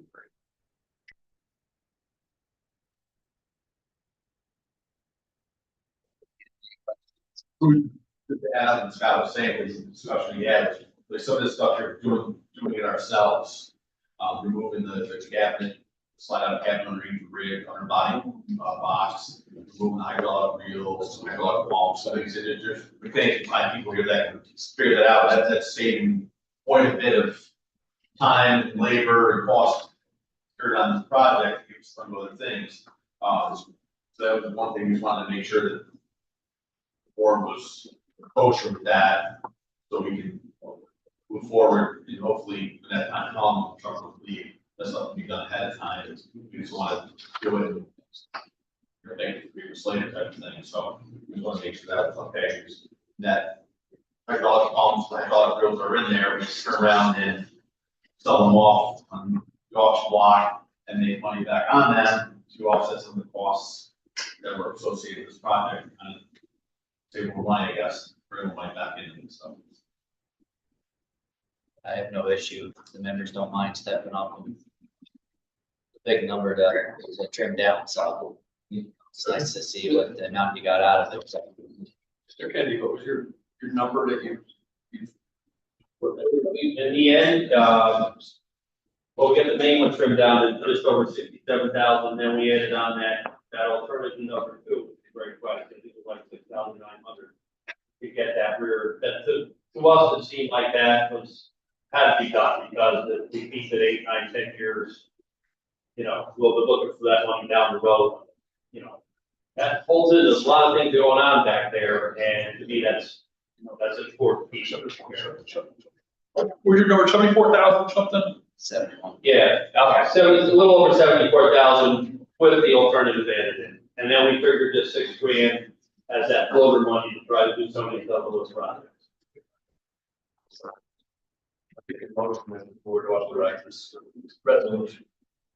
That the board authorized up to $75,000 for the refurbishment of rescue 42. With the understanding that some of that number could be shaved by doing some internal stuff.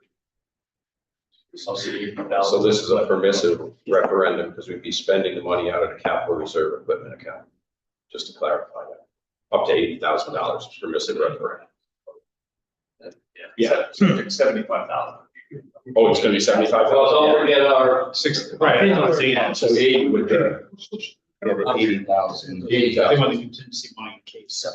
Yeah, I know how he is, he's gonna spend every minute. Oh, yeah. You're right. Every money to spend it. AJ, Who second that? I'll second. I'm sorry. Rich second. Roll call vote. Aye. Rich. Aye. Dick. Aye. Dan. Aye. Brian. Aye. So Terry, we'll do the same thing we did for 9-6 on that. Yeah, I just pulled that one out. Okay, yeah, So I got so that. we'll Just modify. we'll get that ready and, yep. Permissive referendum. Yeah, we have it all set. Okay. So, All right, moving on. Building and grounds, Brian? Not a ton of stuff, I think we missed one thing, but we did the water filtration, the windows were to freestyle. They did do a test, basically put water along the sill, we are finding water is getting into the building. Not sure the next steps, Bob, but as far as the windows, we gotta come back with some kind of quote to get things done, but we do have water coming into the building, through the window sills. Looks like it's more of a design thing. She poured water basically within like minutes, water started coming through. yeah, so we're waiting for Elizabeth to come back. She's speaking to the window manufacturer and the installer just to try and get the real facts before we can make a better determination as to was there a deviation to the specifications, or is it just maybe a design flaw? But we don't know that yet, but we should soon. But we know where the water's coming in. Also, weather stripping under the bay doors or something. Bay doors. Yeah, that's covered under that report I sent. That's gonna be done by Mattson when they do their PM. It also sounds like the top of the bollards come up again around the shed. I know they were, then they're taking them off. I think Bob, you went and got some look at how much it would cost to do this. Yeah, J&K Excavation, who was a subcontractor for MJG, they were very good to work with here. John Davis is the owner. I sent him pictures of where the likely bollards would go around the shed. He's gonna provide a quote, so we don't have, this all happened last week, and so we'll have a quote soon. Yep. One of the alternatives that was presented to digging up the parking lot and do those kind of things was to dig and look at suggested downstairs, with the plastic jersey barrier to withstand, they're easy to move, and they're not big parking lot. You've, priced that up to. Yep. I'll have A and B. Only because it's with the bollards, I think the reason that they do that, to get the plowing between them, you do this with the bollards. Once you put them in, there's 6 Yeah, the inches, bollards are there. 6 inches of steel in the ground, you're not. Well, I'm saying, but in between them, corner of the flower, but, and that's where the talk was with the movable barricades. They're there, to fill them, if something happens, you can, but they can't get in between them. Yep, I will get a price on those as well.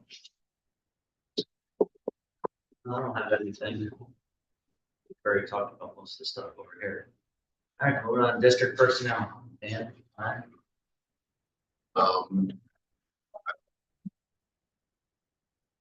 Finance, insurance, and audit. John, you got anything? Make sure. All right, long range planning. We had our meeting on the 25th. I did send notes out and anything back. I don't want to assume, but has everybody read the notes? Just gonna hit a couple. I'm not gonna read 2 pages worth of notes, but one thing that the committee, we may have started talking about something we didn't discuss back in the February March meeting was the air packs. We're up to our 10 years of the new packs. We're going through about 5 more years. I don't think we ever had anything put in to start planning for the replacement of the air packs. What we're going to phase in, which is probably the recommendation. Maybe it's an engine or truck for each station, start phasing it. So we're not getting hit with 50, 60, 100 packs all at once again, like ended up happening to us last time. So it's something we got to start kind of mentally preparing for and budgeting for is replacement of the air packs. Once we get some time to look at, our departments might be able to piggyback on different orders, stuff like that. Not a lot of concerns about equipment. The chief seemed to have the equipment replacement plan that was proposed in our chief Littlefield Burkhardt. One thing though, we we're going to transition to the e-tools from the hydraulic tools. That was really in their plan. So some we're kind of looking at there, getting ready from hydraulic and going to all e-tools. We covered the engineering report for the truck 42 access. Budget, we looked at it, just kind of start breaking even. We are looking at another significant increase in 2027. I don't forget the exact percentage, but it's probably a little firmer up when we get a little bit closer, I think, but it's going to be a large increase. I still need that deficit. So many savings to be realized in the truck would be helpful towards the budget, and you both have savings, stuff like that. We were kind of disappointed when people started talking about how much a rescue was costing now. And we looked at what people are paying for rescue now, and it's about $500,000 more than what we budgeted for 5 years down the road. So just take a little bit hit on that. For the truck projects, 96 came under 5, and so we found the extra money. I'm kidding. So that's covered. Committees, we start looking at the committees, looking at rebalancing the different district committees. Some of us are on committees that really have nothing to do, and others are on committees that they're like bearing the brunt and might be able to help the chiefs and coordinate projects if it was more spread out. So maybe look at the busier committees for next year and just kind of maybe spread out the personnel so that that's not about fresh blood, it's just about workload. Station keepers, there are concerns still about the whole, again, yesterday you had a fire, it was a holiday, thank God. 47 people, that was Tuesday, Thursday, Friday. What would you have, interior? So it's just something we got to really start, again, thinking about. Low SAP, we kind of, I don't know, so we beat that one, but there's like most of the points right there as far as our vision and concept.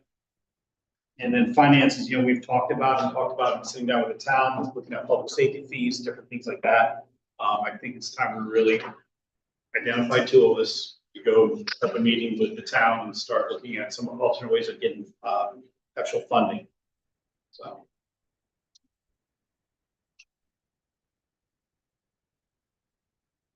Very detailed, thank you.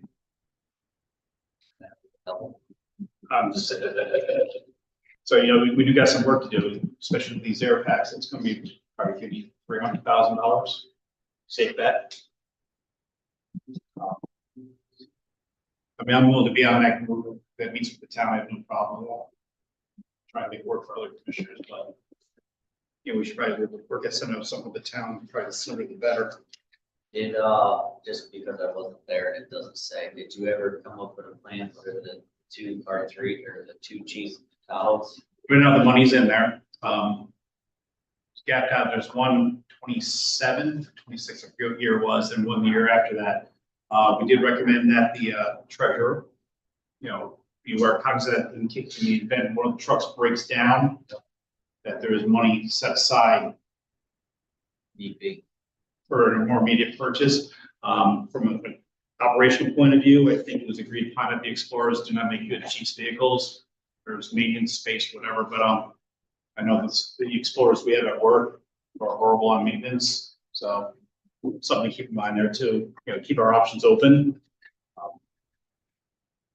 So that was This might be jumping the gun a little bit. Sure, we may want to do this in January, but since we're talking about it now, it could make a change. As far as the committee assignments and workload, it might make sense to combine, and I don't mind doing this, it would take a load off you because you're on the long range planning, to combine LoSAP with the finance and insurance committee.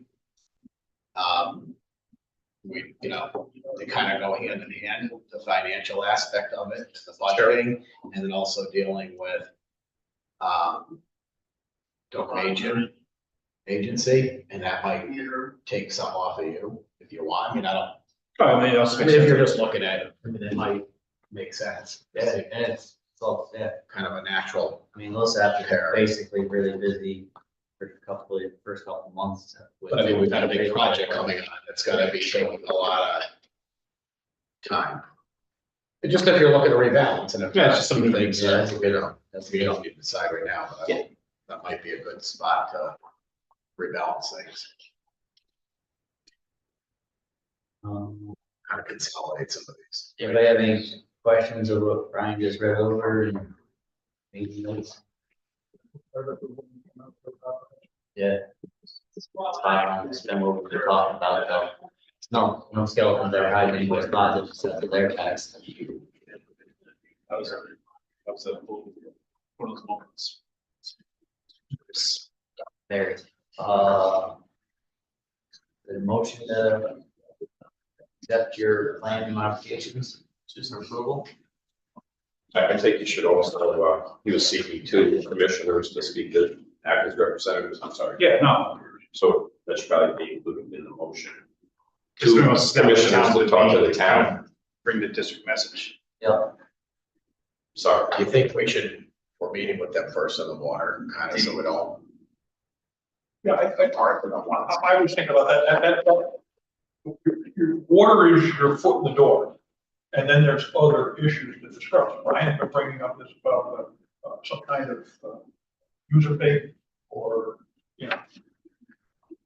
or pay, for lack of. We've heard complaints on and off for years about, we don't see fire inspection reports anymore. Fire inspections were the basis for how we used to build pre-plans. Without the fire inspection reports, it's much harder to build pre-plans.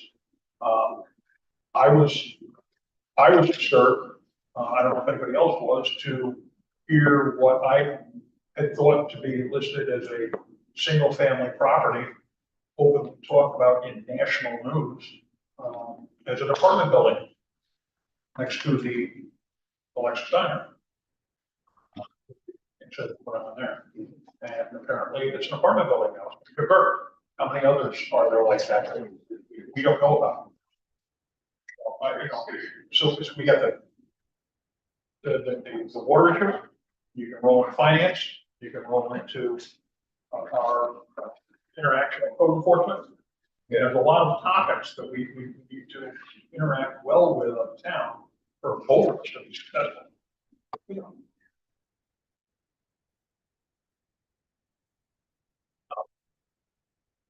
Brian and the rest of the board, I approached Nick 4 or 5 months ago, and he had a problem, I just kind of felt out of town what was going on. I made contact with, Joe, a couple of times. And his initial response, we got no one. Not Joe, I'm not talking about it, just trying to figure out where we're going. And through the dialogue, they are actually looking at some type of impact fee for the town. You know, so that's already there on their thing, and I, kind of, jostle back and forth and say something like, we ask some questions, but, his concern is the fire department, the ambulance, and police department. And he pretty much has agreed that, listening to him, that their approach to it is going to be based on new buildings coming into town. The growth and some of those things. Nothing specific, we just talked back and forth about it. So what I'm just trying to share with you is they are looking at that, there's there. I haven't pushed it farther because, even trying to get anything more with them because of the fact that it's an election. And he's not gonna talk to us or do anything, as soon as he's elected, then he's got a little more, Yeah, I didn't know that this was going on. So yeah, no, well, I just asked Nick if he would mind if I can kind of approach him, or approach it to see where we're with it. So nothing official, nothing that, just kind of, talking about it. Gotcha. Explain to him what some of our expenses are and what we're facing. I think it's politician talk. He says, oh yeah, I understand, all that kind of stuff, but I think it's more important that they actually decide. I was encouraged that it wasn't a foreign idea to them, or one that they would just flat out shut down onto it, and some type of impact or the mitigation fee, and to looking at what's due. So. I think the courts have kind of put the squash on impact fees. They have not on mitigation fees. I know they charge a green space fee in town, but we're running out of that. Yeah. Because he mentioned the green spaces, because he said something like green spaces, like that. It is, That's a mitigation. Per square foot, yeah. That's a mitigation.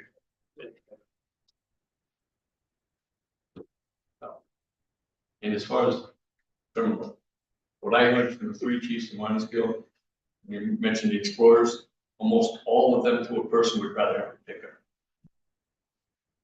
Let's just look at the options when. No, I'm just saying that's what they're, I think, going back, not to go backwards, but looking at the need initiative to separate that gear and that air pack, it might make sense, so that'll be One thing just to consider, we did go that route initially into Freesville with a pickup truck as a chief's car.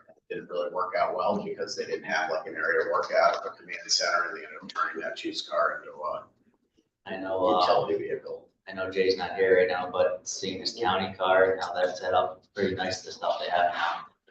With the pull-up trays and that radio setup, so. Look at a lot of municipal areas are going to the pickup, the cab, to, that separates the gear from the. Obviously. And this is 15 years ago. I haven't looked at it. At the time of change, like I said, it's just something to think about. Didn't even have electric windows. So. I know as a personal standpoint, I've had the privilege of operating the chief's vehicle when our chief was on vacation, and I see our chiefs now. They're pulling up to a fire, trying to pull out a bag of gear, trying to pull their gear out of a bag that's, trying to protect them from that hazards being in their cab, and also trying to, get to the emergency at the same time as, as we're pulling up and figuring out what's going on. So trying to make things a little easier on their end. And then, like I said, that's down the road, though, thinking. So, going back to the long range plan modifications. So make motion for two commissioners to be named at another time. I don't know if we really got to take any action. There's no real, nothing really changed here. It's more It's more informational. It's like, informational what's I coming mean, the up. LoSAP is the biggest thing that, we're got that in place for this 6, and that's, we're going to make that now. As long as you're happy with it and nobody else has any questions, then one, I appreciate the hard work on it. I know there's quite a lot of talk about moving things around, so. Policy procedures and membership. Got 2 applications for, the preschool for John Wilson and Jaden Denny. I don't know if everybody had ever time to look through them in their, Dropbox, but I had no issues, so I'll make the motion. Second. Second by Dan. All in favor? Aye. Aye, motion carries. LoSAP. Really? Besides the changing of LoSAP, on the other end, there's really been nothing, I know there's 2 people who've filed their retirement papers. I've, been down to the office a few times to go sign the paperwork. Just a reminder, end of the season's here. Hopefully people are making their calls and, their 10% so they can get their LoSAP points. I know some people like to complain that they didn't make LoSAP, and you get a lot of fire calls, a lot of drills, so. Moving on, business operations and technology. Dan? The question for Bob, I know we talked about the credit card, we ran into a little bit of a click with Bank of America. I know we're thinking maybe Chase or another one, where did we land on that? Chase, The rebate card, Chase declined us. okay, I think they declined us because they kind of smelled through the fact that we were a municipality. So it's just the way I had to fill it out. yeah, I did make further progress with Bank of America. They wanted 2 years of our financial audit statement, which was provided to them, and it's kind of a certification of the resolution that you guys passed. So that's in the process, and I think we're gonna be okay, but it'll take about 2 weeks for us to hear. So let's keep our fingers crossed. Perfect, thank you. and then we're switching some of the iPads from Verizon to AT&T FirstNet, just for cost saving. All right, development plan and review. It's been pretty quiet. I got the planning board notes here. There's a application for constructing 2 mixed-use buildings of commercial on the 1st floor, residential on the 2nd floor, 128, 130 Main Avenue, Right next to the house. for your awareness. Next to the Business house. going in at 531 North Commission Road. The routine looks like a drive-through coffee stand. Heads up there. Or now it's just all pending applications to the plaza across from the Freesville station there. Nothing shouting beyond that. No, it's been slow, which is good for us. Recruitment and retention. Chief French? Lots of great activity, both sides of town with the committees and the fire company. Fire chiefs result from it, both sides, so hopefully the momentum will keep going. Lots of great activity though.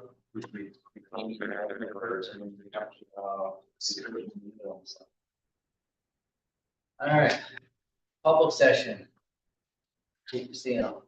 With the, still open for commissioners this year, did you have any applicants at this point? I have not received any.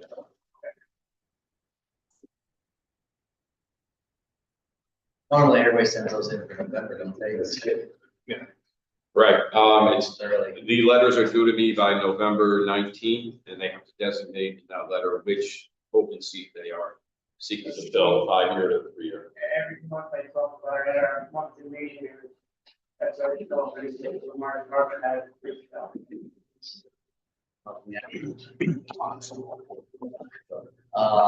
Public sessions. Let's have any. Sorry about No, just had a question about the long-range plan. Did the board normally would approve if they made changes, like they kind of I know that there was a motion to do that in the add-on the thing. Is it like, because he's proposed different changes? Is that something, Sean, didn't they normally like approve the long range, adopt what the changes were made? In the past, it had, yeah. Right. So we really cheated. It was really no official changes yet, because we're still working on that low step. Yeah. That's why we kind of scratched it, because Oh, okay. we're I still guess- waiting on answers. Okay. No, I guess the biggest change, biggest thing to consider was the rate increase next week, and for 2027, there's gonna be about a 16% increase, right? A one-time hit, but boy, by doing that, it really, helps us out going forward. You know, then going forward, we just stay below the 2% tax cap. So it's kind of like a one. I wonder whoever's the chairman next year for the election for that, he'll be very articulate, diplomatic. I think you should be town supervisor. We'll get that green space fee in. You're retired now. All right. Anybody else for public session? Alright, Oh, sorry. Water claim phase, sorry. Don't mean to point. I think you send me and Chief Wilson the Excel doc of the expenditures that was spread out. So Sure. just for our records. alright. Last time, public session. Alright, I'll entertain a motion to adjourn. One thing I want to bring us. I'm thinking about the success we've had with the duty crews at night. We're having this obviously a manpower problem, during the days and some other things like that. So the board has talked about it numerous times, the chiefs have talked about it. But if we ever polled the members, what would they have them give us? I mean, to put together something for get it over here. Just, you know, something along this line, basically just send it to every active member and say, okay, what is it that you would see that would help us enhance our participation, your participation? And the way I kind of worked that one is nothing's off the table. We research everything that they put forward. You know, because we're sitting there thinking, what do we need to get them to participate? Well, really, what do the people, what do the members?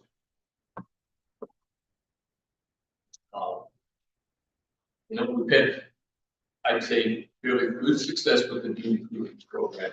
It's not great, but it's better than it was. Do you want this going out? Yeah, but if there's enough to go, yeah, you can whatever. Yeah. Sorry, Ken, you don't.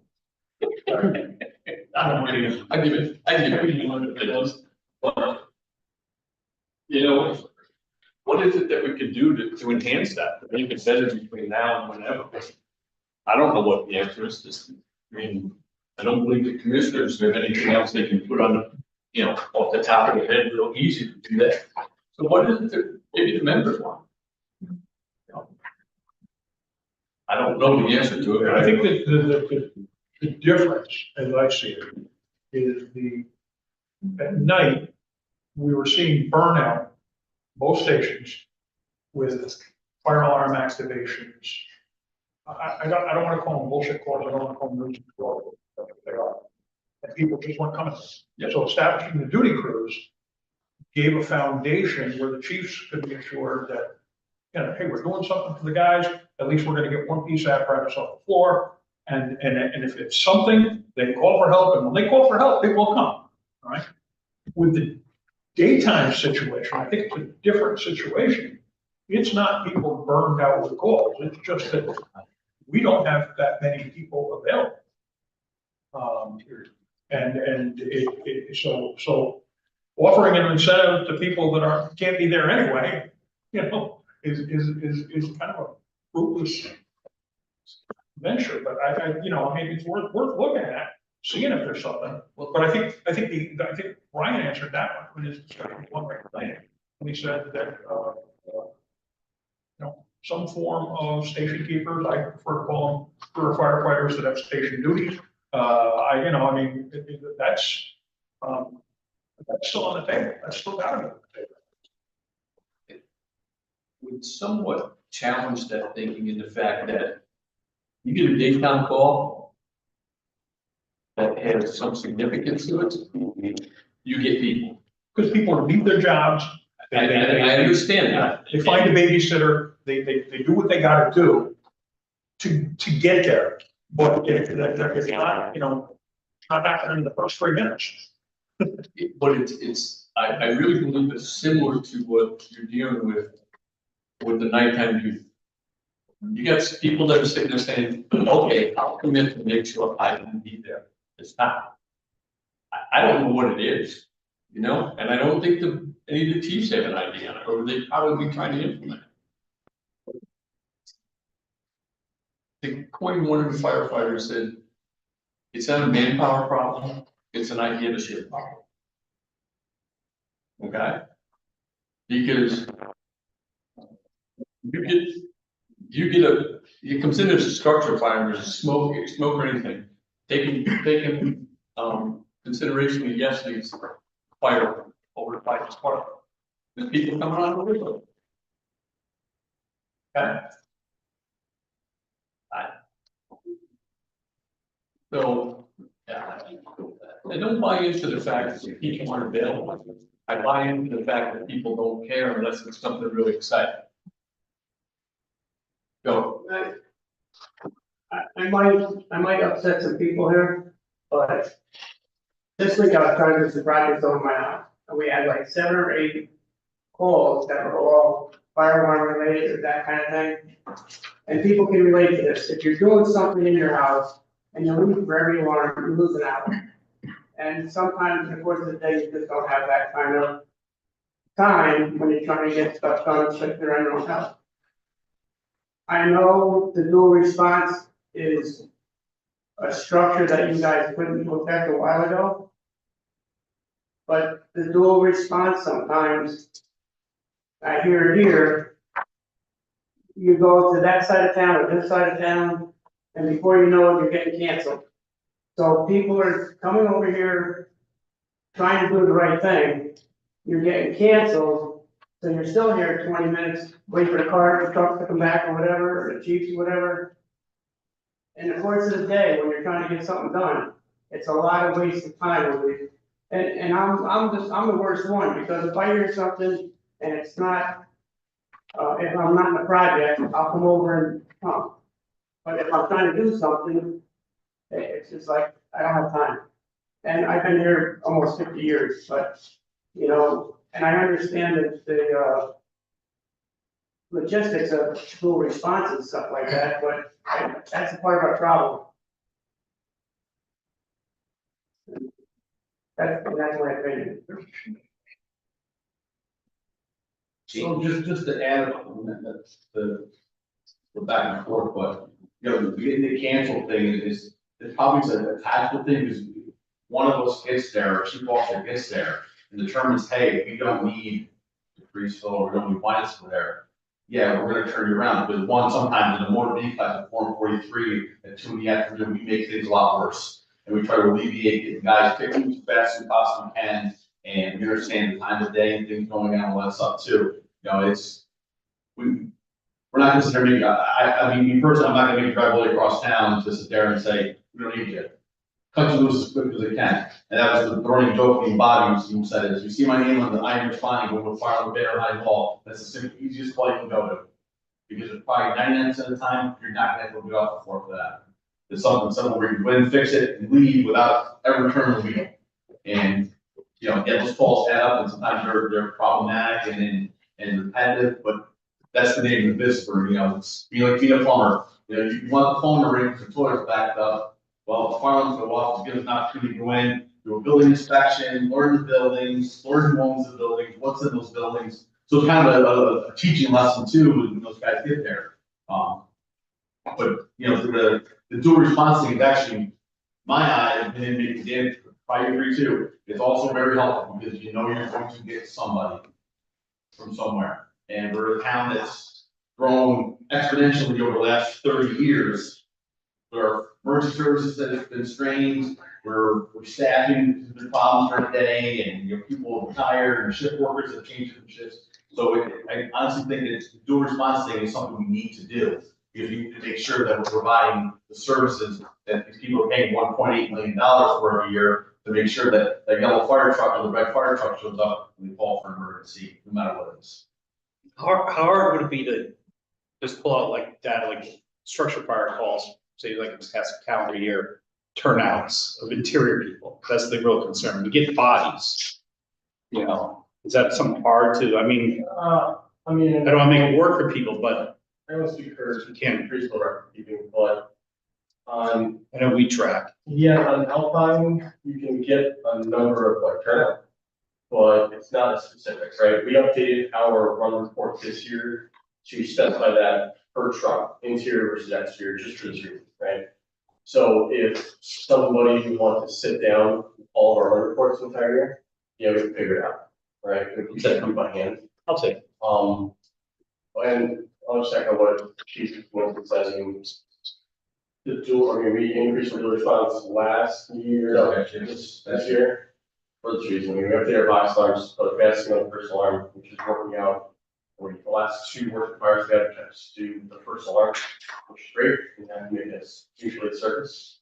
And if we want to fall back on some sort of something, right? Like NFPA 1720 is the standard for volunteer turnout, right? So we need to get X amount of people to the call at a certain amount of time, right? I'm not going to try to quote it. Well, we have some sort of standard. We need to meet, right? Are we doing that right now? I'm more than willing to go back. But I understand the concerns for people that come out for cars and things that have to repair. They're 15 hours, frankly, for the fucking one, right? Not saying, as it is, I have some members that have never made it to the high ball. But on the other side, right, the chief talked about being here, for at least a Cruiseville, right? You want a single company response from Lionsco, usually a truck or a rescue engine, whatever it is, for everything other than structure fires. Right? Structure fires send everybody, everything else. And let's look at the normal percentages. There's a legal responsibility for chief that if we have multiple trucks streaming across town, on the other side, God forbid they get into an accident, who's the answer to that? And we'd also go down to the one apparatus per, because there's a lot of complaints brought up, like actually at previous Lions Guild chiefs about excessive wear and tear on vehicles and stuff. So, man, we're not going to get all that tonight, but I've been hearing 2-3 pieces going, should be 1 and 1, or at least the one in, either. Well, it depends on the foliage too, because if they have a motor vehicle accident and they get rescue off our rescue, and they need traffic control, are you? Right, and I get the utility for the traffic, but I've heard more than just rescue the utility, for example, to a car accident. Well, we've also had that conversation with them, keep your ear open, if they're running behind or we're running behind, get stuff happening, take the next 2. Because. Yeah, I don't know if that might probably wouldn't hurt to communicate, that's gonna be just because you got, on the DeFriesville side, for example, 8-9 people there, it's nope, only 4 just go, because it's just one response, so just some. And that's what we're not guys on too, when you hear that, so we don't want truck to go. Oh, the other thing. So you see the iron spine, there's 5 guys there, That's the problem, because then they can't sell anything the most out like that. You still need traffic calls, and this is your work. If they're in the business, just the paycheck and the free t-shirt, and go find another hobby. So. It's like Joe said, if people look at it now, it's Vanderheim again, I'm waxing the car, So just to circle back to it, Bob, you passed out. So is this just a draft that you're proposing? It's a draft, but I'm proposing that we do something like that, and if you look at it, I don't know if what do Chiefs think about it? You think that? Yeah, I mean, it's good to have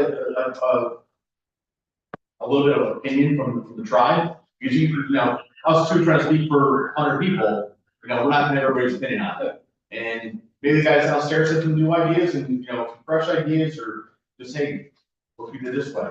Or like I said, we're open for opinions, open for options and everything else, but, this is the name of our business, just what we do. We chase fire alarm, we chase the smells and bells, all that stuff. If you choose not to cover those calls, that's on you. You know, these guys get at 2, 3 o'clock in the morning, go chase a CO call or go do that, so that, hey, thank you for that. You know, during the day, same thing. You guys are doing it. Other guys are wrong, maybe for another reason, I don't know. So, Yeah, try not to draw out too much, but try to answer your question. Myself, my assistant chief, the officers, we made a concern after this year to not lose track of people. That's a problem we always have. Well, they, all of a sudden, someone's not around for 6 months, they go, huh, what's going on with him? And then they're just gone. So we've done a better job. They gave me on see someone for a month or two. So officer, chief, someone checks out, I'm like, hey, what's going on? And unless they're lying to us, right? The big answer we're getting is work and life, right? Especially for us, can't speak for the mindset side, but the majority of our membership, more than 70% of our membership works in bank terms, Monday to Friday, 9 to 5 job, right? Or they're in fire academy, or they're getting married, or like something. So we're not getting answers back like, hey, I don't want to go to calls, or I'm upset with operations or aviation department. We're not getting those back. We're getting like, hey, I love you, but I work until 6 p.m. and then I got to get the kids to sleep. And it's like us at 8 p.m. I'm sorry, right? Or I ran calls from 8 a.m. to 4 p.m. I want to go out drinking, right? I want to go enjoy my life outside the firehouse. And then, for us at least, we have most of our retired active drivers are making calls every day religiously, right? And then what happens to our driver attendants overnight? And you can't expect people to run 1 hour a day, right? I do it for a living. It's right. I get good money for it, right? So I'm not opposed to like getting it out. Maybe we'll get some better ideas. Unfortunately, for the freezing side of town, there's a different membership thing. The actually speak for that for years. Then like the preschool has money to try to business hour worker, mine has sugar works, right? So, and we can cover each other, or both not like turning out great crews during the day. We turn out a lot of people sometimes. Some days we good. Some days why it's not support us. Hey, they beat us in. We supplement them with a truck eventually, right? Just save people over here. So when we get shots of membership, I don't want to say I kind of feel like but at least that's the feedback we're getting is right because we're trying to make that effort. Like, I mean, for me, if you send this out to 60, 70 people, the numbers of our active people, and you get one idea that works, we're the only effort that we put in. You might have the same ones coming back with two with the same ideas. Yeah. Yeah. If I could just give my 2 cents, I'm not necessarily against the survey. But what I would recommend is we put the idea out there. I'd give the chiefs till the next meeting to kind of think about, one, do you want to do a survey? If the answer is yes, what do you want to ask in it? How do you want to ask? You want open-ended questions? You want multiple choice? I've just been involved in a lot of surveys over the years, and I hear and at work, and I just think you've got to be careful how you ask, what you ask, how much. If people can click a box, they're more likely to get a higher participation rate than a open response. And you got to have like arguments to do back. Who goes over the results? What are we going to do with the information? Because you don't want to put something out there and just kind of have it loosey-goosey, and then there's no follow-through, and then all you've done is upset everybody because like, well, what'd you ask them for? Nothing happened anyway. So I'm not against getting information, but I just think we need to be kind of have a plan in place. But right now, you have 2 chiefs who do shift work. You know, once every 3 days in the firehouse, I work midnight, I'm around a lot.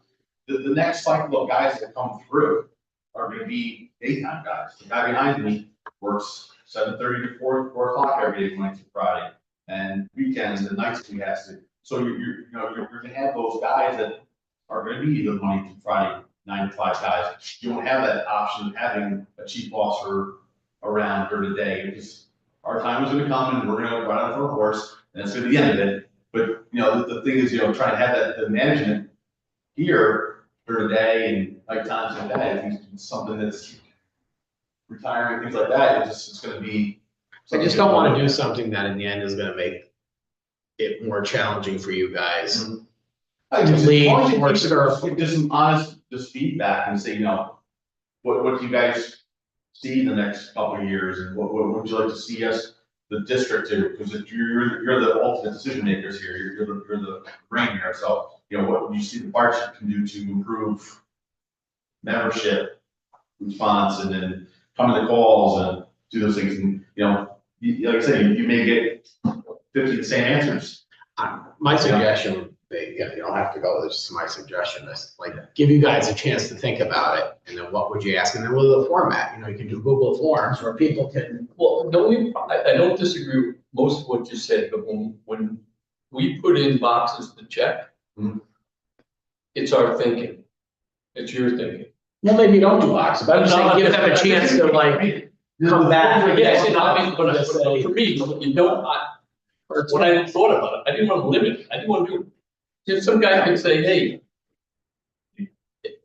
when I make 200 calls, I want a gold star on my card, my coach. Okay, it's just something stupid like But that. maybe they want to take this opportunity to collect some very specific information, so I just think before we just hand something out. Ask the give you an question with a box opportunity to- check, and just leave, say, hey, listen, put out some suggestions to be anything further. At least it gives them an opportunity to express their opinion, besides just you giving them 10 questions and 6 questions. But maybe you have 10 questions you want answered, and then for each one, you have an opportunity to for expand. input, to expand. But just to give you a little more time to digest this. Look, Danny and Dan, could you look at that and either come back to the board or myself to give me feedback and what you think we should do and how to, I mean, it's not gonna cost us other than probably time, grief and aggravation, but There's more gray hairs, more bears. that's shade it and they don't turn gray.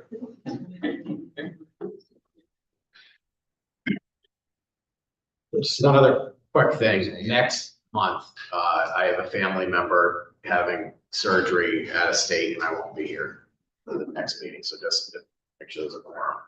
It should be. I don't know. Is the board okay with where we're heading with that? Let them do Yeah, that's, and some people. I'm fine with, opinions, whatever they think fits the narrative, if they want to do multiple choice or leave it open to the opinions. Let them, if then they can collect it and then some to the commission can digest it, so. It's worth a try, opinions matter sometimes. It's good. People might have an idea. Anybody else got anything? Motion to adjourn. I'll make the motion, second by Rich, on favor. Aye. Thank you very much.